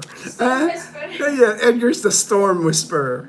Good morning, Ray. Good morning, Angeli. Good morning. Oh, Ray said good morning, Angeli. There's Angeli right there. Present. There's Angeli. There's she's present. Good morning, Shorty, right there. Present, Ray. They're both present. Leanna's the only one sleeping. Yeah. All expense, Gabe, land, or invest dollars in someone else's life.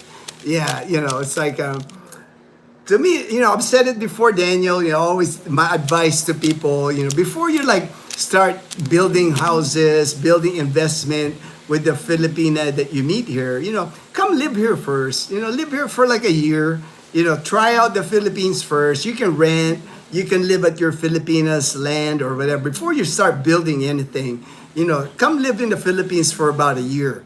Then start investing. Don't invest like while you're in the U.S. You haven't seen the area, you haven't seen how the family dynamic of the Filipina. You're asking for trouble when you do that here.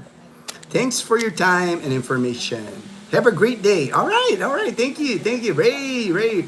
Hey, Ray. Good morning, Ray. I was watching highlights of another Saints loss. I missed a little bit of the stream. Good morning, Michael, Daniel, Edgar. Good morning, Ate Roda. All right.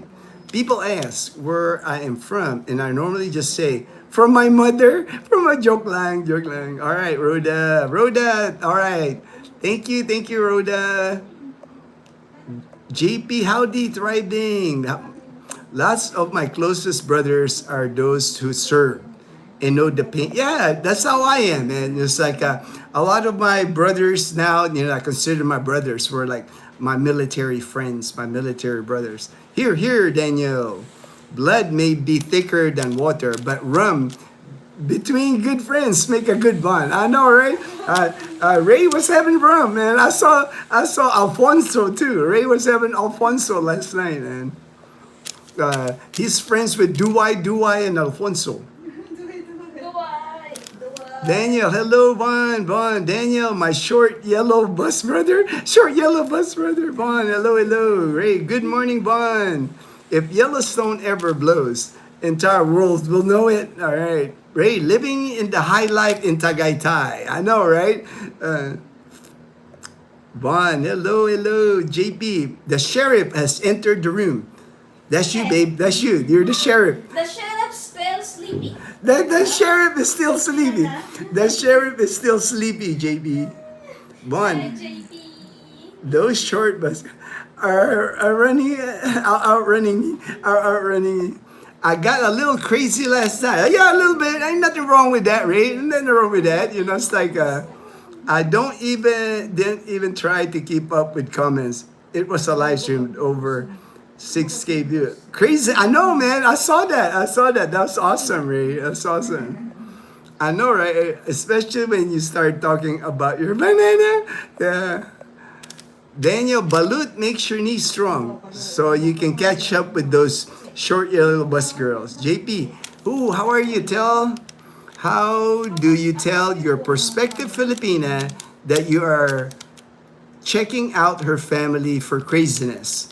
JP, really, you just got to be observant, JP. Once you meet your Filipina, meeting the parents, that's like it happens pretty quick. The minute you start dating a Filipina, you want to meet the family, and a lot of times you just have to be observant. It's like of course, when you meet the Filipina, don't be surprised when it's like you're not just meeting mom and dad, you're meeting the siblings, aunties, uncles. You know, when you go to their house, you're gonna meet like a dozen people and above. They all want to check you out. So just like, you know, don't say much. Just see like the dynamic, see what's going on around. You know, just be observant. Just be. I mean, you got law enforcement background, JP, so you know what to look for.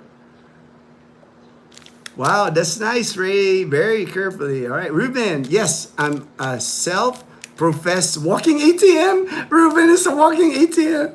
I actively support the local economy. You're funny, brother.